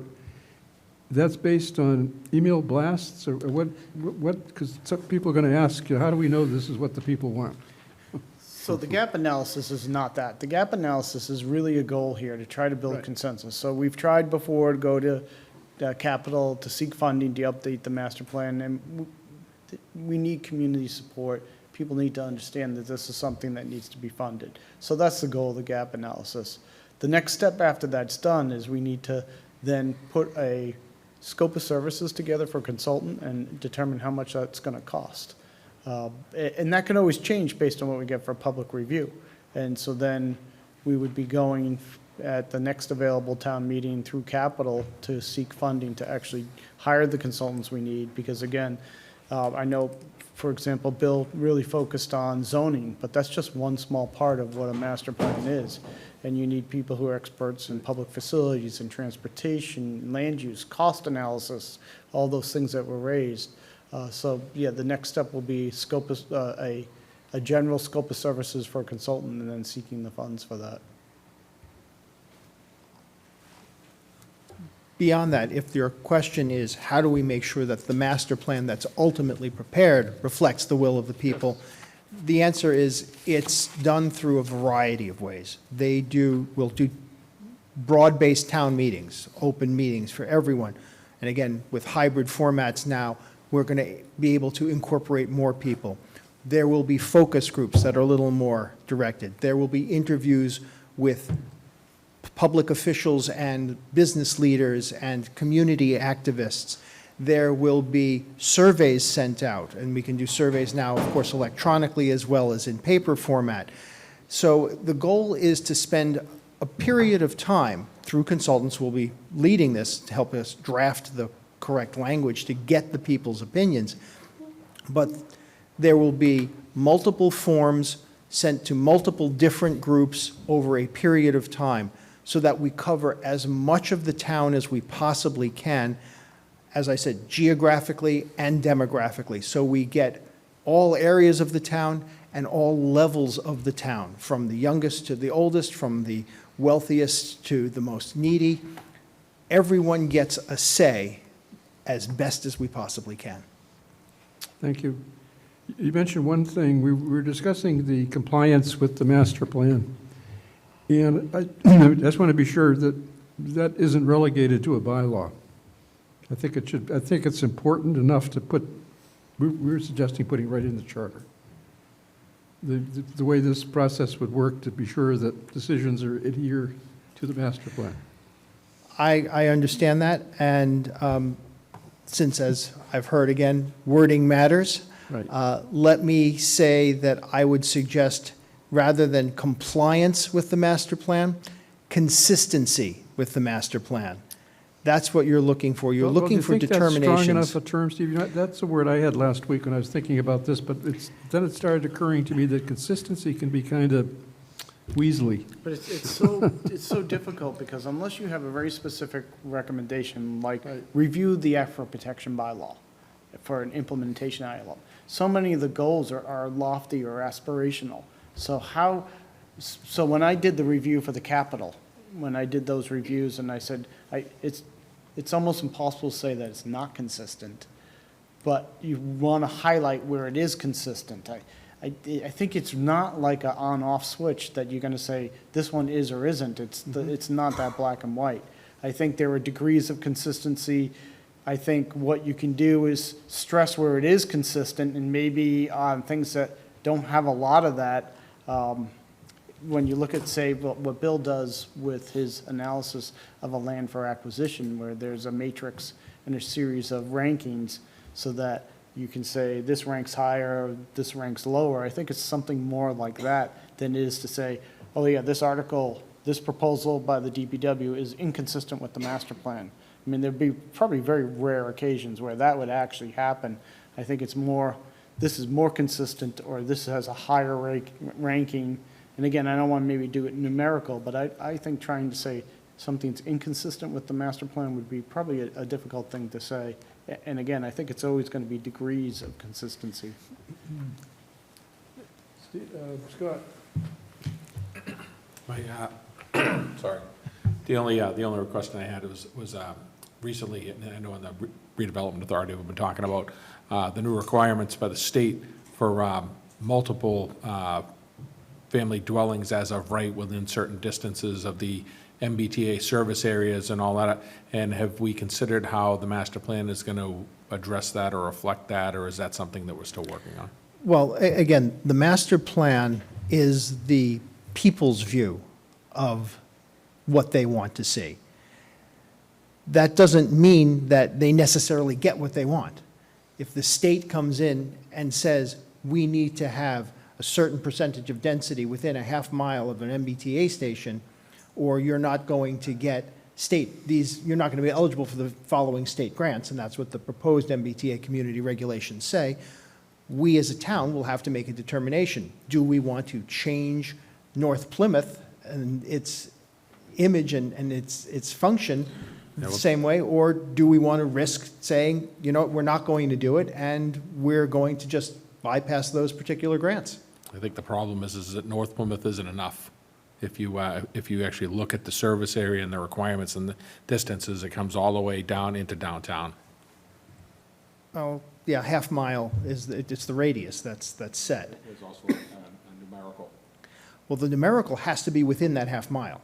It's actually, you draw a radius circle, a half mile circle around the station, and you have to allow that density within that. There is a numerical number, that's what creates the density. But again, it's also not a mandate. You don't have to build that many units, you merely have to allow that many units to be constructed as a matter of right. There are obviously other ways we can deal with that, but when you talk about mandates and how the master plan deals with them, the master plan sets out a vision as to what the people want. If there are regulations that override that, then that's what ends up happening. You can't say, we want to do X, and the state says, no, you can't, and you go, well, that's not in our vision. That's unfortunate, but that's the way it works. That's the equivalent of turning around and saying, we don't want certain types of housing. Well, you have to have them. We don't want to have any more construction. You can't do that. You have zoning, people have a right to build. You can regulate it, but you can't simply eliminate it. That's what we have to do. A master plan, again, is the vision that people have. But that's the reason that it's not the cookbook. It doesn't say you must enact these things, with certain exceptions. I'll give an exception because there's one, as you wanted to talk about, when something is inconsistent with our master plan. One thing that was contained in our master plan was the specific request, the specific guidance from the residents that they wanted to see accessory dwelling units allowed as of right in the town of Plymouth. But that's been proposed twice to town meeting, and it's been rejected. Neither time was the master plan raised as part of that discussion, and that's unfortunate. I don't know that it would have changed things, but again, when you start asking, is something consistent with the master plan, a determination that no, we're not going to allow accessory dwelling units is clearly inconsistent with our master plan. Whether or not town meeting approves it or not is another story, but at least at that point, it would be pointed out, this is inconsistent with what the people have said. Whether that is still the will of the people 20 years later, that's a different issue. But that's what was in our master plan from 2006, and that's why we have those shorter-term goals along with our aspirational goals as part of our plan. Okay. David? Yeah, just to understand the process, when the master plan process is complete, it goes to town meeting for final approval, correct? No, actually, not? it, I just want to understand the process. So in Plymouth, so first of all, state law says it's the planning board and the planning board adopts it. So the planning board is the official adopter. In Plymouth, we've always had the tradition of bringing it forth to town meeting, not to approve or to adopt, but to accept it and recognize the work that was done. So whether it's the village center plans, each one of those goes to town meeting for acceptance, or a master plan itself would go to town meeting for acceptance. So again, just a way for buy-in, but it's not that you're asking them, the town meeting, to approve every recommendation, every piece of that master plan, but to accept it and recognize the work that was done in the community. So And yeah, that's always been our That's state tradition. law, that it's, when the planning Just board adopts it? Yep, and Okay, it just, I was thinking you'd get the kind of inconsistency. Steve was pointing out that the will of the people is brought forward and town meeting says, we don't like it. right. But if, And that could always happen, and because, and again, that's why we word it in Plymouth to say, to accept the document, not necessarily to endorse it or not to approve it, because we're not saying that you're now obligated to do everything that plan says. But when we go through that process, we also bring it to Advisory Finance Committee and Selectmen, and they will also make that same recommendation that they have traditionally said, yes, we recommend that town meeting accept this document. So again, for us, it's Yeah. more of a way to get some additional buy-in once that master plan is done. But it's the planning board statutorily. okay, thank you. Steve, if we had a standing committee, would the standing committee also function as an implementation committee? Because I have seen several charters of towns that have a master plan implementation committee. But it seems to me those are two separate purposes, but perhaps they could be done by the same committee? certainly, that's something that could be done. Again, implementation committees, the planning board can look at and decide how often it wants to view. One of the things, however, that is set, for example, in our charter, is that, for example, the COPC is responsible for reviewing whether or not town meeting actions have been implemented. So to say that we can create a similar group as part of the planning board that says here's either a subset of the planning board or a separate committee of the planning board to review implementation of the actions as we've gone forward, along with recommendations, I think that's something that certainly could be done. And I think you would have to think of that framework, because again, this isn't simply just zoning. This is a recommendation to the water department, a recommendation to the highway commissioners, maybe a recommendation to the school department. And so that committee could be there and be making recommendations, but ultimately, those other groups are the ones who have the statutory authority say, yes, we're going to extend that sewer line, and yes, we'll bring that article to town meeting. So even if that committee's there saying, hey, remember, it's still going to be up to those other groups to actually implement it. So if I could add to that, it currently says in the charter, 3-14-7, the planning board may appoint committees to assist and advise the board in carrying out its duties under this charter, such as a master plan committee, and such other committees as the board deems necessary to assist the board in performing its duties. Failure of the board to appoint such committees shall not relieve the board of its responsibilities to fulfill all the duties enumerated under this charter. So in many respects, you actually have in the charter what you've just been discussing. Thank you, Bill. Mr. Chairman. So, Lee, you were saying that the master plan gives guidance to departments and department heads on where they should be directing their attention.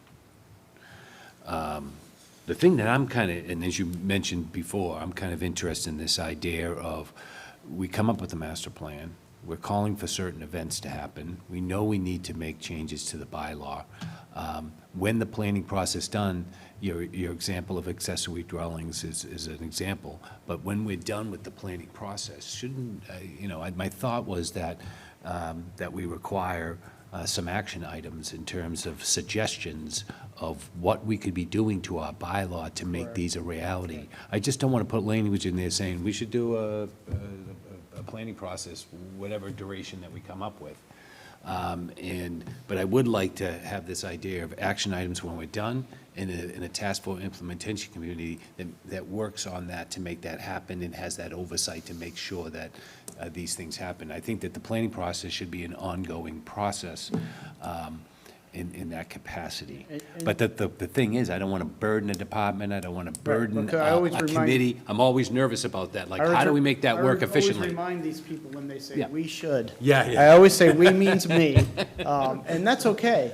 But with a limited staff, there's only so many things we So can do. this goes to another thing that I've always said, is that we need to, one of the most important departments in Plymouth is that's planning the future of Plymouth and what the cost of services will be in the planning department. And we should have a planning department that's properly staffed to take on those challenges. Yeah, we also- That I've always felt as if my planning department could use more help. We also have one of the largest historic district commissions in the state, Right. and we provide an administrative assistant to assist them. Right. They're pretty much a volunteer board on their Right. own. Right. So, So my thing is that it would be nice if you had some time to think about, what you would like to see for staffing in your Right. department. And again, Because maybe I've always felt that your department doesn't get the staffing that it needs to meet the challenges. I remember back in the year 2000, when the Pine Hills was in its planning stages and permitting stages, and they did offer staffing to help meet that challenge, because at that time, 20 years ago, we were in a different place. But it's always stuck with me that the planning department should be properly staffed to meet the challenge. The town isn't hobbled when it comes to these things. The things that we've been able to do over the last 20 years are pretty amazing, but at the same time, if we had more staff people in the planning department, what could we do in terms of being more proactive? when I still talk to Jack Lennox pretty regularly, the Right. former director. At one point, he talked to me, and he said, "I never understood how understaffed we were until I went to Wicomico County, and now I kind of understand the challenges we have with staffing here." I'd like to know what your thoughts are on Yeah. that. I just recently got my second planner back. We had it, budget went tough, Yep. and that position was one of the first ones eliminated, and that position has just recently been reinstated, so. Yeah. So I'd like to ask either member of the Collins team that are present, whether they have any questions to the planning department folks here as we approach the drafting of the provision. So Libby or Pat, did you have anything you wanted to ask them? I don't particularly have anything to ask. I'm curious to know if anyone has any information regarding the last time that master plan was updated or revised, and approximately how long that process took. It was a really fragmented process where initially, and again, before I came back to the town, they hired a single one-person consultant. He was really focused on GIS and mapping. It was a difficult process to kind of walk into the middle of and wrap up. So I don't think it's a really good example of how to do it right. But it was done in 2000, I think she was asking. Oh, 2004, 2000, it was probably a 3-year process from the time they started to the time we were able to wrap it up. Yeah. That's the other thing about a 5-year cycle. Right. Yeah, it's really not a 5-year cycle, it's probably a 3-year cycle. Because once the plan is done, you've got a couple of years to take a breath, and then you're back You're into back at it. revamping up. That was exactly why I asked, is because I'm concerned that with a 5-year process for updating and reviewing, it's really going to end up being more of a 3-year process when the work is actually completed. The justification for that is that we have a town that's the fastest growing town consistently in New England, that we're consuming land, which is driving up the cost of services, which is making it more difficult for people to afford to live in this town. So we need to be very on top of this planning process, because we are also the largest town in the Commonwealth of Massachusetts, and 50% of us is woods. And so, as of right, people are planning the next phase of Plymouth's development and the cost of services. So I think that it is, you know, I thought of that too, that if we put in there 5 years, really what we're doing is getting into this thing every 3 years. But I do believe that Plymouth is unique in this challenge, and we should, be attentive to it as much as we possibly can. Like Steve Bolton has indicated, that this planning process is probably one of the most important processes that we could be involved in for the town of Plymouth. Okay. Thank you very much to the Planning Department and Steve. We appreciate it, Lee and Brigitte. This has been very helpful tonight, because this is our project now that we're going to be working on it in our charter. So I have a question for you, Mr. Chairman. Were you going to discuss the planning board this evening? It is an agenda item. Or did you think that the discussion of the master plan was the discussion of the planning board? The planning board itself, sure. So we're moving to that agenda item? Billy's phone says no. Well, we were focusing on the master plan. You mean Yes. the rest of the language in the charter that deals with the planning board? The part of the master plan that is consistent with the planning board. Right. So we're not going to discuss the planning board this evening? Well, it's, Then I might have misread. if you're ready to the- discuss it, why don't, just go right ahead, just open it up. We're up to planning, we're up to Well- public comment. I think it's when you're taking a look at Chapter 3 and the executive branch, Right. which is what you are looking at currently, the planning board is part of the executive branch according to the charter. And I've heard discussion this evening about the planning board, and I wanted to ask if anyone has any further questions.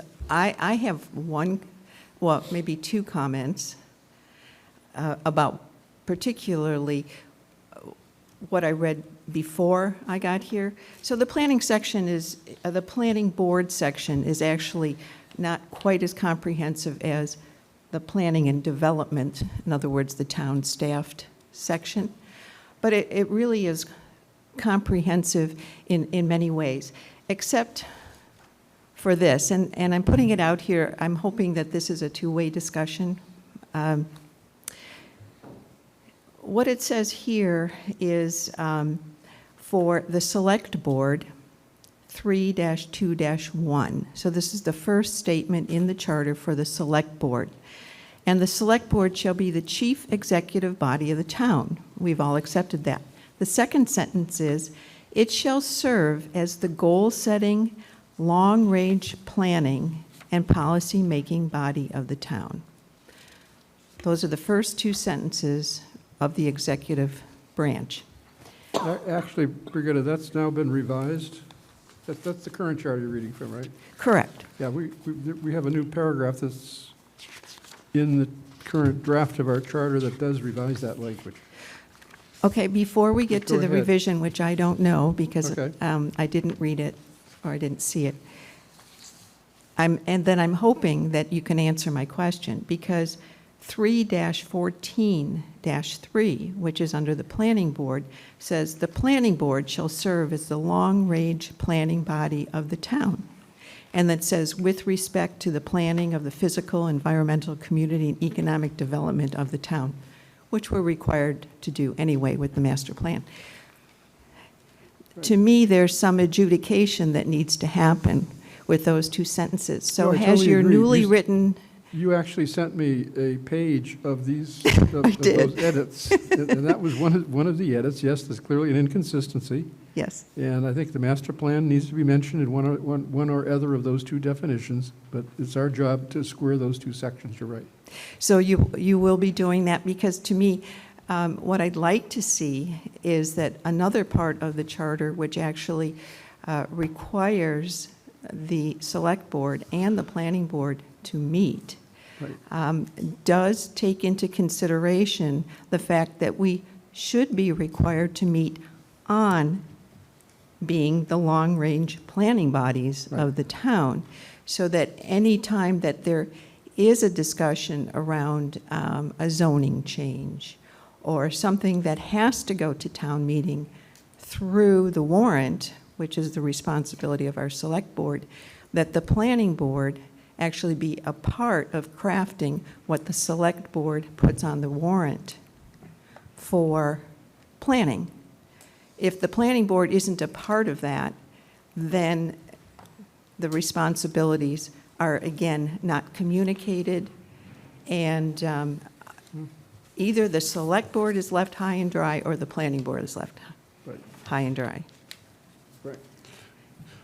Ms. Keene, there's also language, and you're probably familiar with it, that requires that, and that we're considering the language of it as well, requires that the planning board is informed of any actions taken by any board or committee or department that may impact, I think it says, improvements.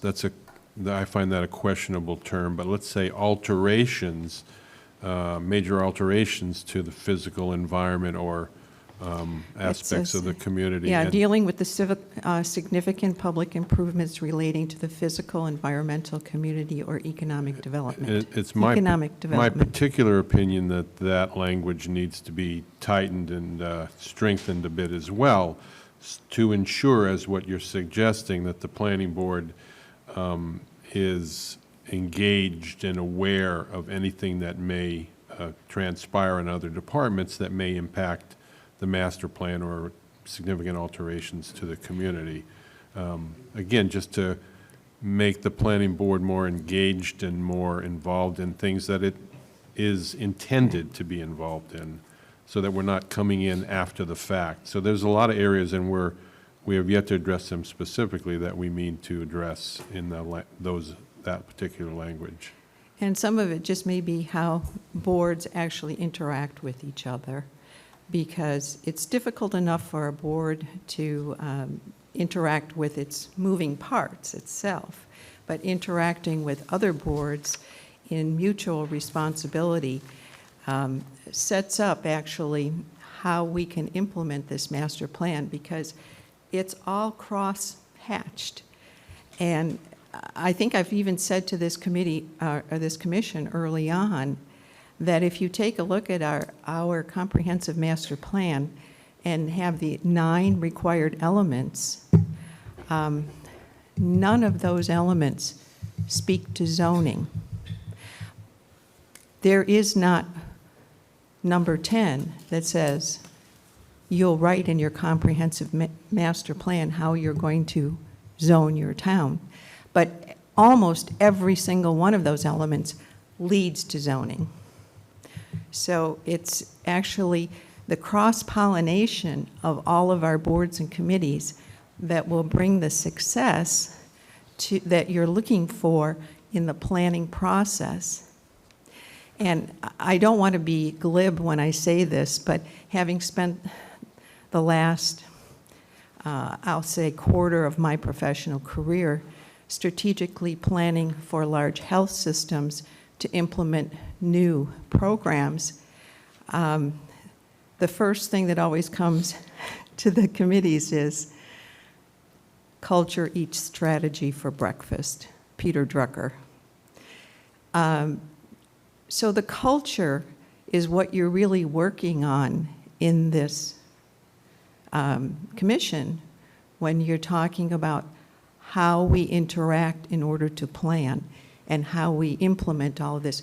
What is it in the culture of our town?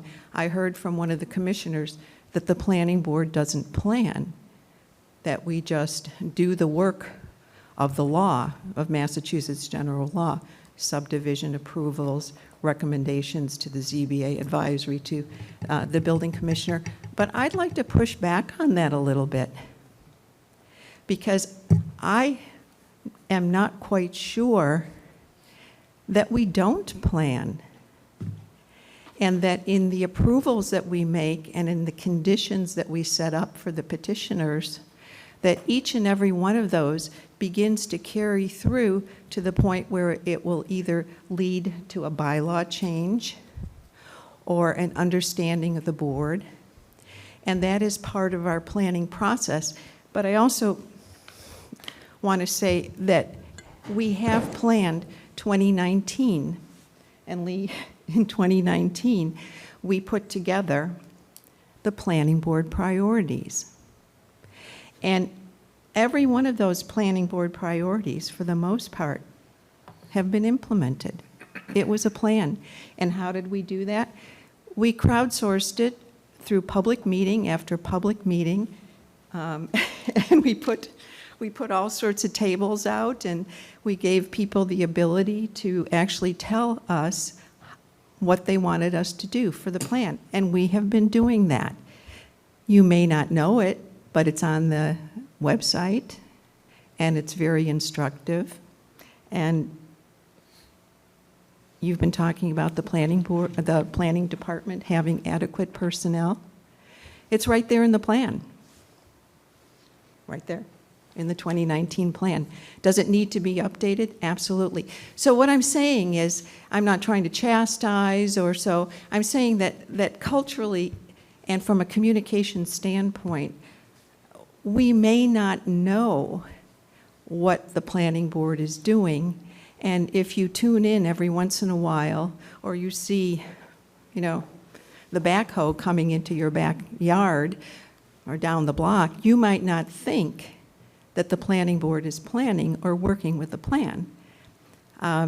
So maybe I'm sounding defensive, but I don't really mean that. Yeah, I get the nod from Frank. So Brigitte, I have the language that you suggested, that you sent me in an email.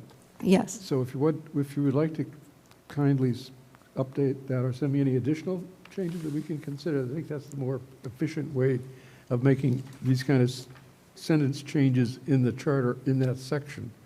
And I'm going to also look to Frank to do the same thing, because he has a familiarity certainly with the planning board. Absolutely. But I think that's where we're at, and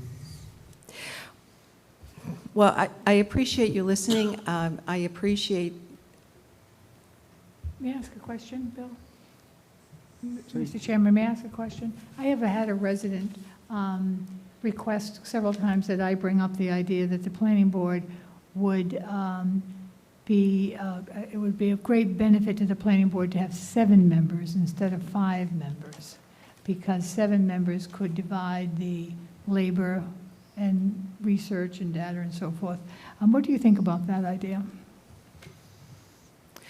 It's certainly inviting more people to participate in a voting process brings more ideas into the room, and it also brings more experience. When you take a look at the makeup of this planning board, we all have a background that lends itself to planning. So if this commission feels that adding 2 additional members might help the planning board make better decisions or more comprehensive, or bring more wealth of experience to the planning board, I don't think it would be a burden, except for sending out 2 more people on the email. And I think it would be absolutely up to the commission. I wouldn't be against it in any way. David. This may be as much for Lee, and I understand the alternate, there's only one alternate on the planning board, and they are only allowed to vote on only one thing. They can otherwise listen and comment, but not vote. And I was wondering if the charter would be an opportunity to propose for 2 alternates, not 1. So state law calls for the alternate, and it's a provision of Chapter 40A. Now, whether or not in our charter or some other way we can create 2 alternates, it's a legal question, but I would love to see that, because you're right, the only thing they can vote on are special permits that the planning board issues. So anything else that comes through is only the other 5 members, or if one member's absence, it's 4 members. So yeah, if there's a legal way to do that, it does make sense, just like the ZBA, just like I think the Concom, to have some alternate members. Yeah, so I'd like to, Mr. Chairman, somehow that to be considered. Well, to if get- that's something the commission wants to do, we can certainly have council look at it. Yeah. So would that be in addition to having 2 more planning board members? So Or nine- how- nine- members starts I'm to- proposing it as Yeah. sort These are all- of a parallel They don't question. have enough. I see. But- Well, Yeah, then- 9 members starts, so if you had 7 members plus 2 alternates, that starts to become a pretty So large. do the 2 alternates become members? Is that Well, what it'd be we're up saying? to, I think would be either way. Either Yeah. way. So if you go to 7, from 5 to 7 members, your quantum of vote for a special permit changes. So now you need 5 out of the 7. If you had 2 alternates, it would still only be 4 members, but those alternates could swap in whenever you needed them. So it's really a question for you, whether you wanted to raise the quantum of vote for special permits, that would be 5 members out of 7, and if it's a subdivision approval, then it would be 4 members out of the 7. Or if you wanted to have 2 alternates who can participate and then fill in if there are any vacancies. As it is now, 3 people, if only 3 people show up to a meeting, I think we had a situation that got some newspaper attention. Right, so if you have a subdivision, and again, there are different permits that the planning board issues. So if it's a subdivision approval, that takes 3 out of the 5 members. If it's a special permit, you need 4 members. 1 member's not in attendance, now you need a unanimous vote. And Bill can tell you that, it's the same, and David, it's the same thing with the ZBA. So having a couple alternates to fill in can really be a good thing for the process. I think the 2 alternates would make more sense than to have 7 members. You'd still have 7 Yeah. members, but 2 are there to fill in if necessary. And again, I'm not sure if that's legal. But is 7 members legal? Oh, yeah. Yeah. I don't want to tell you, but Bourne, I think, at one point had 13 members. Wow. Yeah, so it's just the alternate position that is, Any other questions? A statute. Brigitte? Thank you very much. I think we'll take, do we want to vote tonight on this question of alternates and members? Let's get it behind us. I would love to make that proposal, kind don't you of subject make to a- council review. make a I motion. would like to make a proposal that the planning board. Frank, why don't you make a motion, see if we can get it? You make a motion that the planning board remain 5 elected members with 2 alternates Got it? who would be empowered to vote on all Right. actions. And we'll check of- the legality of that. Yeah. Right. Second. Okay, So motion I made and still have a seconded. question about that. So we've got a planning board Good, good. meeting, and somebody's absent. One of the 2 alternates gets to vote in their place. Right. But at any Which- one time, there are only 5 people Right, which is very maximum useful voting. because otherwise And the how do you lawyer decide and which the alternate? petitioners have to leave. So it's How do you good to decide have which alternates. alternate votes? You got 2 alternates there, 4 members. How do you decide which alternate You know, votes? the chairman rotate them. usually moves it between the 2 They rotate alternates, them. to be fair. So alternates, okay. Yeah. They Just alternate wondered how that between The the works. alternates, All right, are we the ready to vote? alternates. Oh, Bill, on the sorry. discussion. Just one more, a question on, so the other question that I had was, how are these alternates appointed? They're appointed by the elected side of the planning board, just like they're appointed now. So I would- that would be up to your charter to, so right now, Right. the way it's worded, and it was adopted by town meeting, the one alternate we have, who only can vote on special permits, is appointed by the planning board. Right. But it would be your choice. So I think if this motion passed, and if it passed muster with council that says you can do it, I think that other provision would be abandoned, and it would just be these alternates only. And it would be up to you to decide how those two, okay. whether they're elected or appointed by whom. Well, Brigitte was indicating earlier tonight that it's, the planning process is a joint process with the Board of Selectmen. Maybe it's the Board of Selectmen and the planning board appointed, one of them appoints an alternate, you know? I think we should decide on the vote and then decide on the, Because the planning board and the Board of Selectmen are referenced in the charter as part of this planning process. And one of the things they can do is appoint one of the alternates. Planning board continues appointing an alternate like they always have, and the Board of Selectmen appoint an alternate. And there's some I think we should- cross-pollinization that I- Berbetta I was think- talking earlier. Okay, Yeah, David. what wrestling's saying, let's separate. Yeah, I think we that should from- vote on whether we Okay. do this and then Okay. figure out with the Collins how All we right, how we Okay, do it. it sounds like a plan. So the motion is to have 2 alternates instead of 1, but the appointment process and everything would be the same for the 2 as in the 1. Are we ready to vote? Yeah, I thought we'd talk about the appointment process separately. The appointment So, process so, should so be we separate. first vote on the 5 plus 2. And I Okay. want to make sure the alternates are empowered under this to Yeah. have All right, all in favor all of having responsibilities. 2 alternates with the powers that they currently enjoy? Yes? With the powers that the full members enjoy Right. when they're serving as a member. Okay. Yep. All in favor? It looks like that's unanimous. So that's, No, I'm voting against it because I would rather see Okay, one 7 opposed. members Thank as you. opposed to 5 with 2 alternatives. So I'm voting against the motion. Frank, did you vote? I would like to have a further discussion, so I'm opposed to it just on the grounds I'd like to have a further discussion of the permutations and the effects. I think we're kind of rushing through that. Okay, I don't feel ready. I don't feel Mr. ready. Chairman, Yes, go ahead. if I would request that the person making the motion define his motion so that we can decide, I think we're getting bogged down in the weeds here by the motion, I believe, the one that I second is just to motion that we have 2 alternates, and that those 2 alternates Have the full voting power when serving in the place of a vacant, of an absent. So that's increasing the power they currently have. Yes. Yes. Okay. Because they are essentially powerless. There's limited ability. Otherwise, they sit there and they opine on things, but they can only vote Okay, on one so we're thing changing to 2 alternates, both with full voting power. When needed. when needed. When needed, they don't vote at every. Yeah, it's kind So of. let's just redo this motion with that correction. Okay.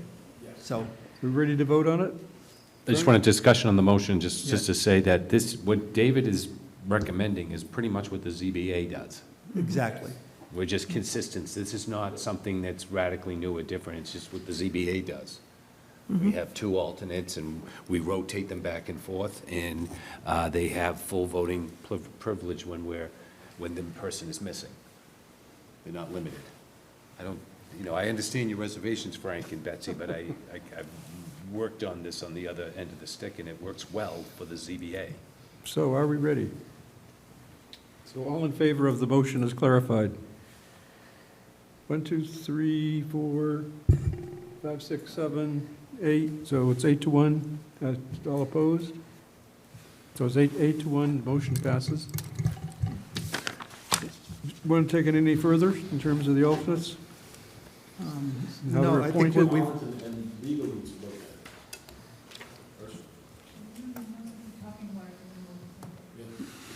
yeah, no, You wanna it's say legal anything and at this point also about the- have a little time to think about how Appointment? appointed, because right now, I think the alternate is appointed by the planning board, and this would be 2 alternates appointed by the planning board, unless we change it, correct? No, because that's a bylaw. It was a town meeting vote, and it's in the zoning bylaw, so this would be totally separate. Again, I think what would happen is you would decide on how that would happen, and then we would go through town meeting to eliminate the provision that exists today, because that's a zoning bylaw provision right now.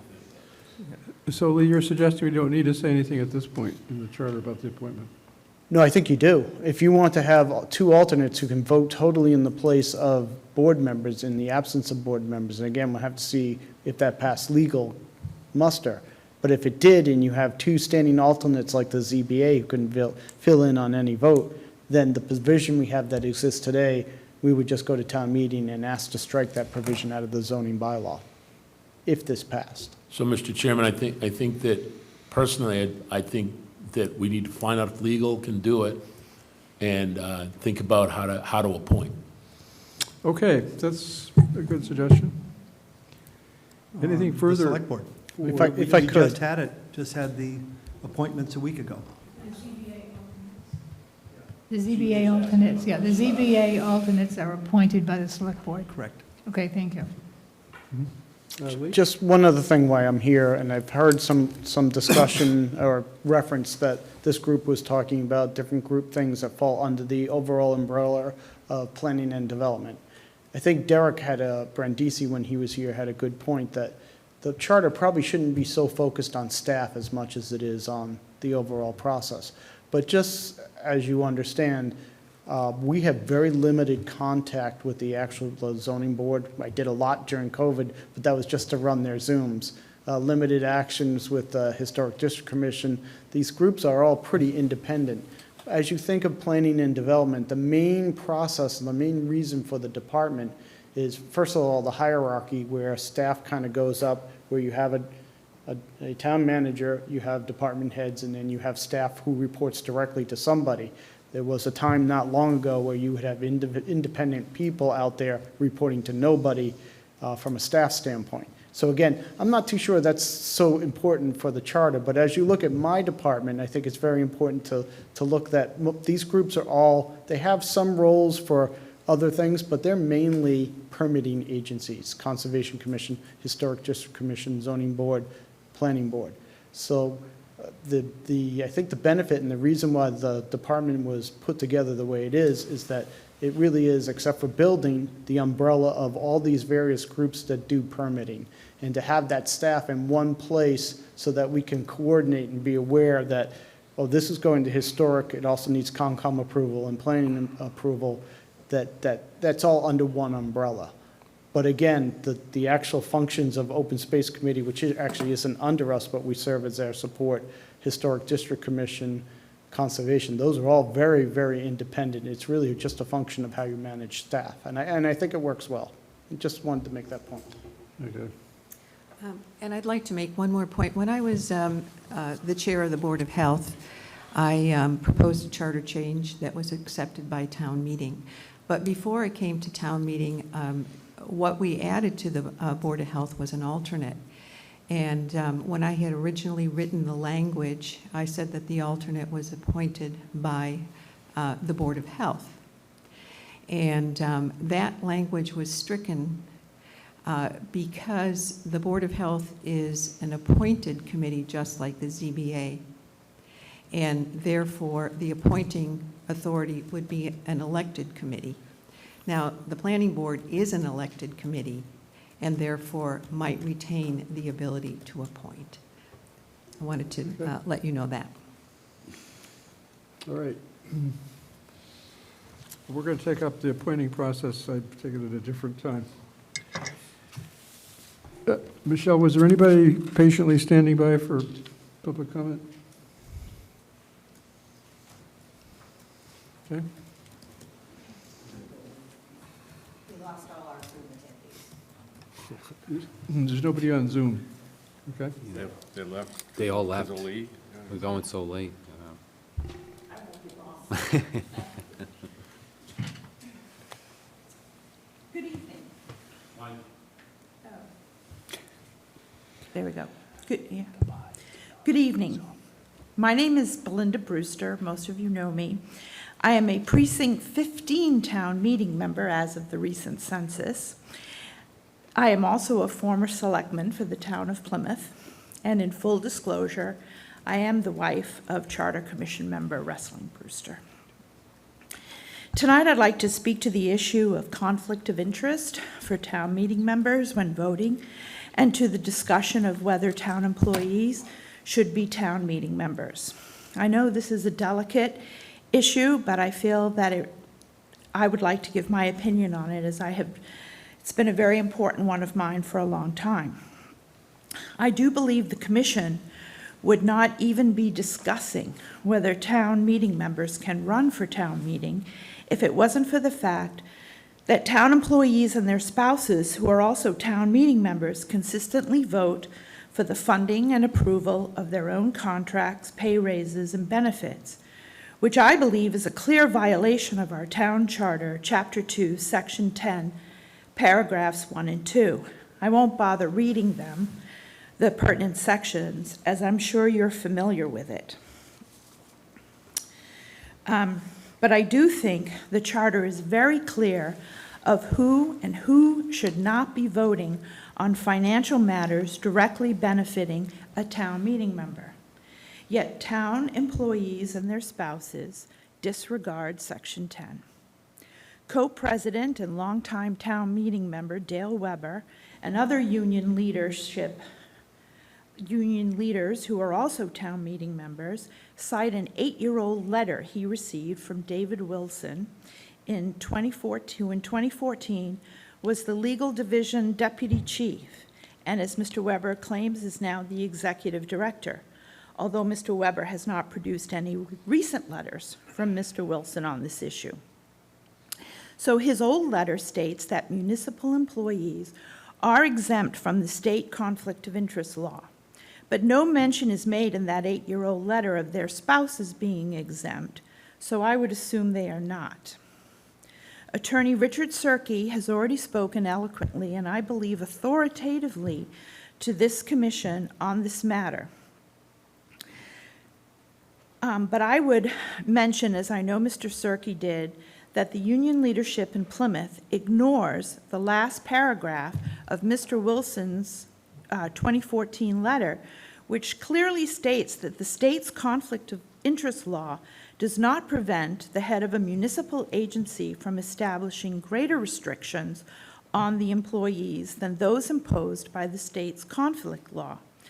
And Mr. Wilson also said that that they will not enforce any municipal restrictions that are put on by a town, as we have done in our charter. I think it is also clear that the conflict of interest provisions in our town charter have independent legal significance and are not trumped by the state conflict of interest statute. And since the state won't do any enforcing, it is up to town meeting to police their own. It's my understanding that our town charter, and please correct me if I'm wrong, must be approved by the state, which it was with the current conflict language intact. And I believe it is also clear by the inclusion of this section that it is the intention of Plymouth residents to hold all of our town meeting members to a higher standard than the state does. In other words, Plymouth does not want any town meeting member, including town union members, voting on articles in which they have a direct financial interest or benefit. And what is extremely upsetting is that the union leaders ignore the desires of their fellow citizens to do the right thing and not vote on any article that gives them a financial benefit. This is very disrespectful to the citizens of Plymouth, and the citizens have noticed. And instead of honoring the wishes of their community, which is clearly stated in the charter, Plymouth's union leaders, including Mr. Weber, simply look for a legal loophole. And if the conflict issue is brought up in a public manner, union leaders tell us and all of their members that we hate town employees. And I believe inflame the hostility of town employees towards town administration. As town meeting members, and I believe most of us here are that as well, we swear an oath to uphold the town charter. And any town meeting member who votes on their own raises, contracts, or anything that would benefit their financial interests fail in their oath. Any town meeting member voting in a state of conflict of interest is in clear violation of the charter and their oath, and there must be consequences, whether it is we don't count their votes, we fine them, or expel them from town meeting. I will leave those details up to the commission if you choose to go in that direction. But by not enforcing the Chapter 2 provisions of our town charter, town meeting is doing a disservice to all the citizens of Plymouth.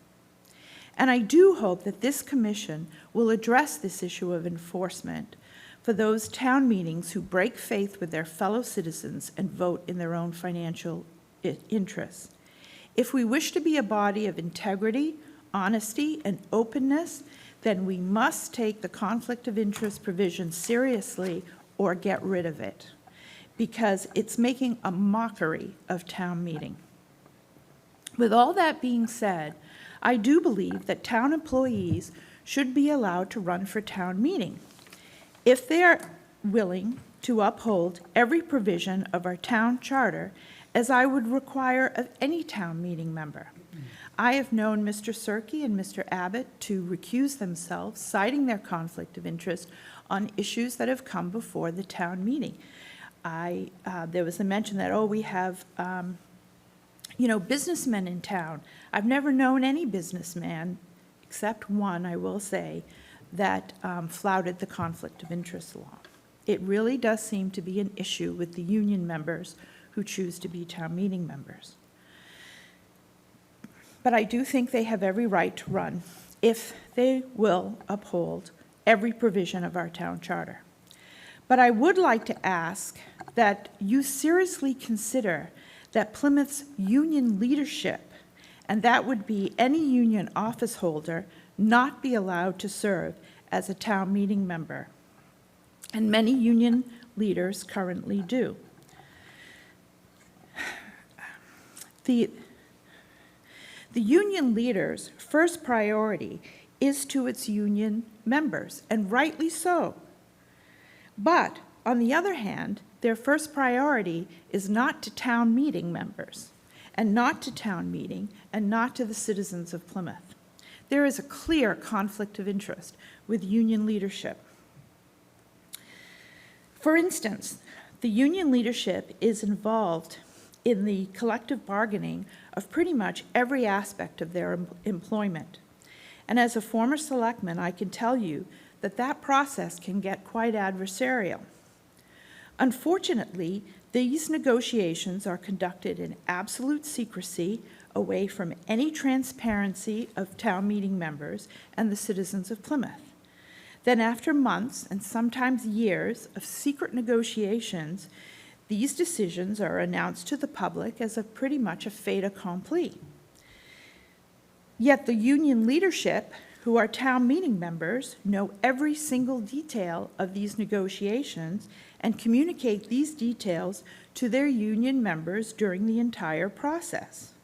Union leaders and then members then vote on the contract in secret and then get another bite at the apple to vote on it again as a town meeting member.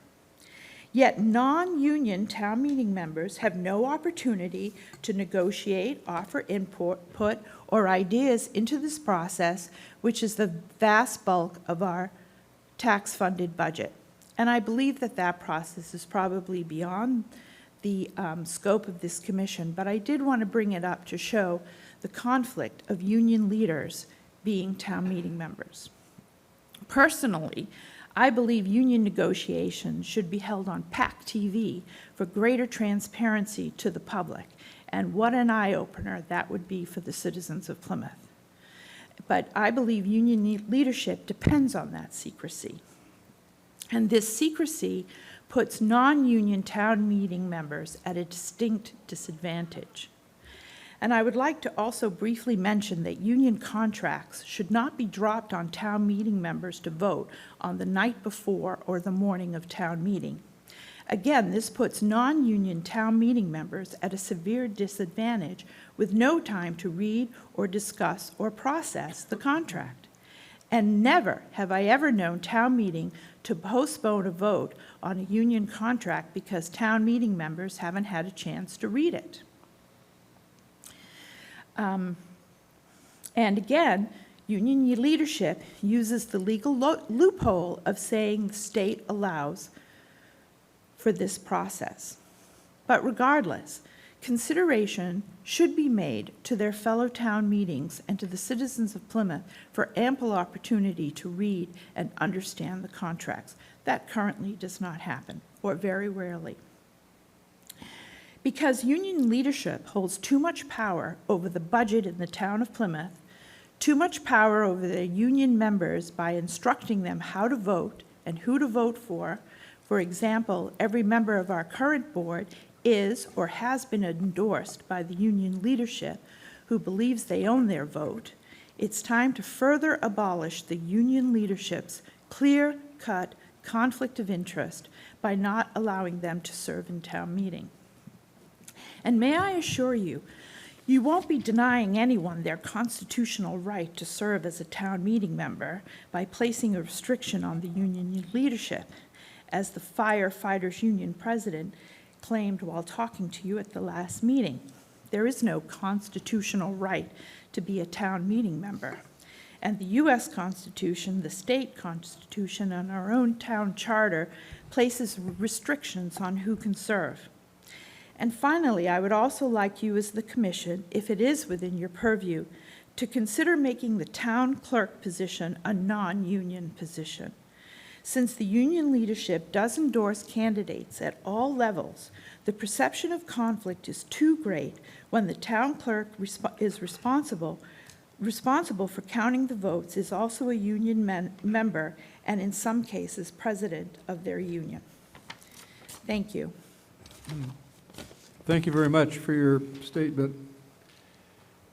Comments or observations from the commission? Sure, why not? Scott? I would have hoped that someone who was formerly served as a selectman had a much better grasp of the collective bargaining process, but apparently that's not so. And also, the fact of there is a constitutional right to run for office. There's a constitutional right, and I think that we should probably also look to the Massachusetts Declaration of Rights, which actually provides more rights than the United States Constitution does. And to single out a group of people for discrimination based upon this wild accusation that somehow that town employees are going to create this financial windfall for themselves. Town meeting does not approve contracts. It funds them. It says whether or not the town has an adequate amount of funds to fulfill what the Board of Selectmen have negotiated. So town meeting does not approve them. I think everybody should figure that out by now. All they do is fund it. There's absolutely no way that somebody can just vote themselves a giant pay raise. Contract negotiations are done not in secret, but they're done behind closed doors for reasons. It's the process. It's how it's worked forever and ever. And I would strongly suggest that anybody who doesn't understand the process educate themselves and preferably read the Massachusetts Declaration of Rights and understand that we are citizens. We pay taxes. We have just as much rights as everybody else. When you take a job with the town of Plymouth, you do not waive any of your rights as a citizen of the town of Plymouth, the Commonwealth of Massachusetts, or the United States of America. Wait, we have to speak at the microphone. So anyway, so yet again, discrimination against any class of people is abhorrent. And when we specifically point out town employees again and again, and now we're going to point out another class of people, union leadership, all right, for some form of discrimination under this supposed, looking for a good word that I want to use here, but under the supposed modifications to the existing charter. Well, before, I wasn't even discussing a modification to the existing charter. I was talking about existing provisions in the town charter, which are always ignored. And, you know, Mr. Vecchi, no one is saying that a town employee would vote himself a big raise. But to even vote on the funding of a contract that they directly benefit for, or during the civil list. So how many times have you brought that up to the town clerk? I don't think we need to All right, debate well, this particular issue. Let me just sure. set the record straight by telling you where this commission is and where it has been. I'm very familiar with those two provisions. because those were placed in the Charter Commission of 1999, which was adopted by the town. And they were two provisions which were basically unique in town meeting charters. We got them approved not only by our council here in Plymouth, but by the Attorney General. So I have no question that they are legal, and they're in the charter, and as far as I'm concerned, they're in the charter to stay. And there are two provisions, we have to keep reminding people. One deals with employees, but the second provision, which is basically a parallel provision, almost identical, deals with the rest of us, the lawyers, the real estate brokers, and all the other town meeting members who could have a conflict of interest if it involves something in their business. And as Ms. Brewster said, we routinely recuse ourselves from voting. Now, here, the problem in the last 20 years was, right after those provisions were put in the charter, people abided by it. School committee, school teachers, other employees did recuse themselves from the votes for the first few years. It was amazing to see, but they did it. And then over the years, it gradually eroded, and she makes a very valid point, that a lot of people are no longer following those provisions as they should. Now, here's where the charter is on that point as far as I'm concerned. We still have to draft and approve the enforcement provision. We have a placeholder in our charter right now for enforcement. And that's where I hope we get into a serious discussion about what happens when somebody obviously is in violation of the charter. Thank you, and I would just say that that is all I think the citizens of Plymouth want, and it's not discrimination, and it's that kind of response by Mr. Vecchi of where it's basically an underlying of, you can't discriminate against us. Nobody is discriminating. We're simply asking you to follow the charter. But I would say, I do think there is a good case for union leadership who negotiate all of these contracts with the town should not then, on the other hand, vote on them as town meeting members. Their first loyalty is to their union members, as it should be. It's not to town meeting. Thank you. Larry. I have my own personal views of those two parts of the charter. I personally find them abhorrent. But the bigger point is we're now 2 hours and 11 minutes into the meeting. I'm only 2 hours. I was 10 minutes late. But I don't think this is the time for us to have this discussion. It's a very important discussion. I have all sorts of ideas. If we're going to bring this up in the future, it might not be productive, but I would suggest that if we're going to approve minutes, we do so. And Larry, it's my intent that unless somebody wants to reopen and argue some changes to the existing conflict of interest rules, that we're beyond that point. I mean, if we want to try, somebody wants to try to amend it, absolutely, just say it. We'll put it on the agenda and we'll debate fine, it. But I don't think this is. Right. I don't think this well, is the time. with all due respect, she made a public comment, and I think Right. it's certainly pertinent. Yep. Bresley? No, as you said, you had a placeholder for enforcement. And I think that's the point that the public really wants to see. You know, I don't think the public has a problem with town employees being town meeting members, but it's perception. And I think that if there was some enforcement, I think that's a big discussion that we should have when we have more time. I'm with Larry on that.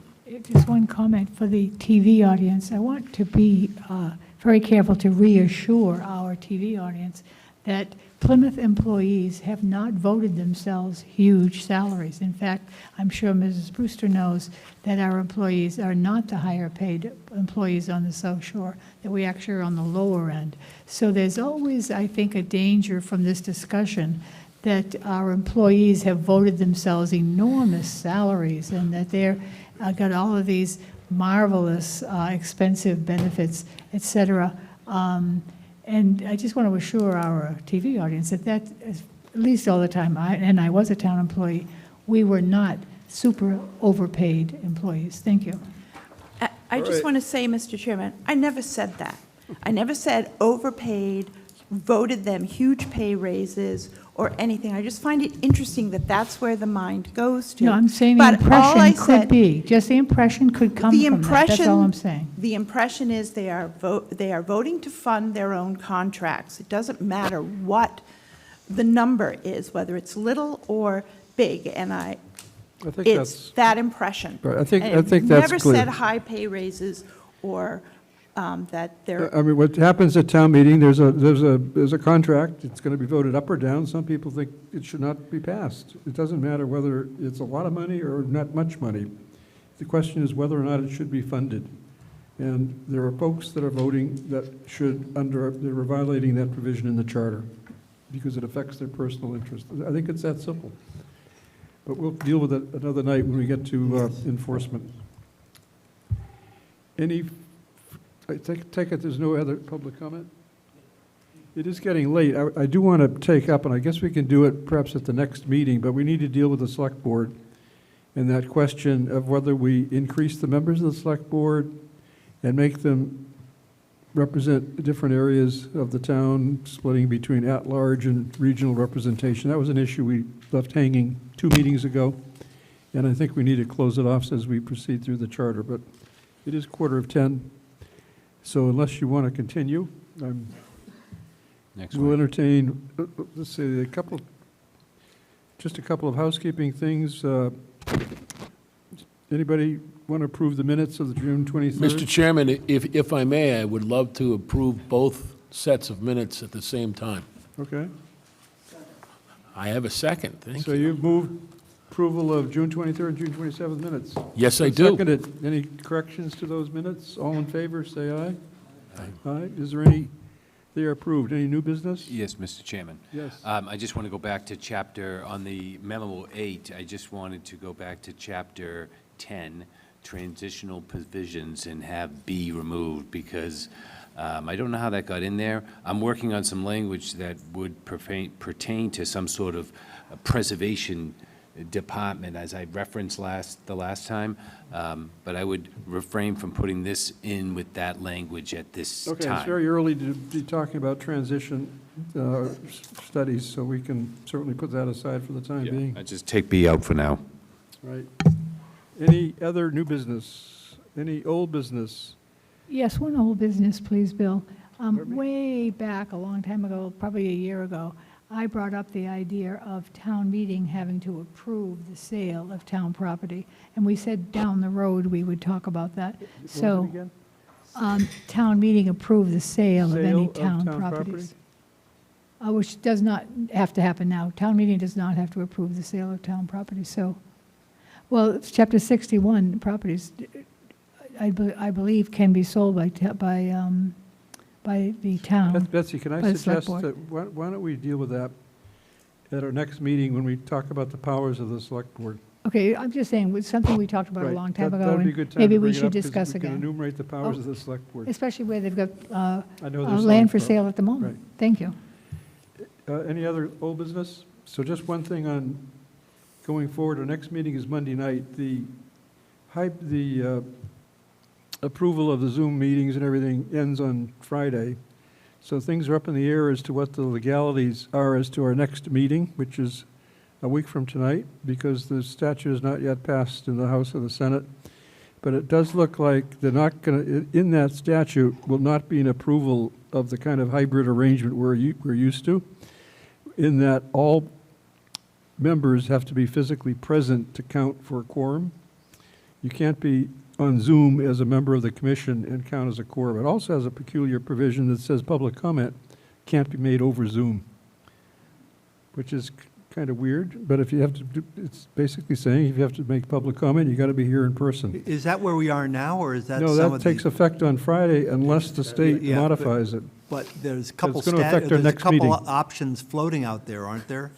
Which need to be passed, or, But no, well, the Zoom meeting looks like it's going to get extended, all virtual, maybe be extended. The Senate is extended, I understand, till December 31st. The House has got the different dates, so they don't have agreement yet. But the bad part is, as far as hybrid goes, it looks like it's being left hanging. And those are the latest rules that we got just, I guess today, Michelle, right? Yes, they came down from the town manager's office today.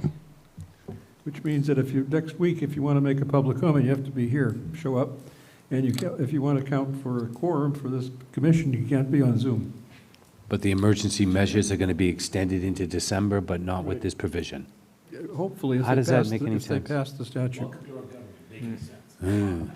All right, so I'm open for a Motion to adjourn, Mr. Chairman. Seconded. All in favor? Aye, aye. We are adjourned. Thank you.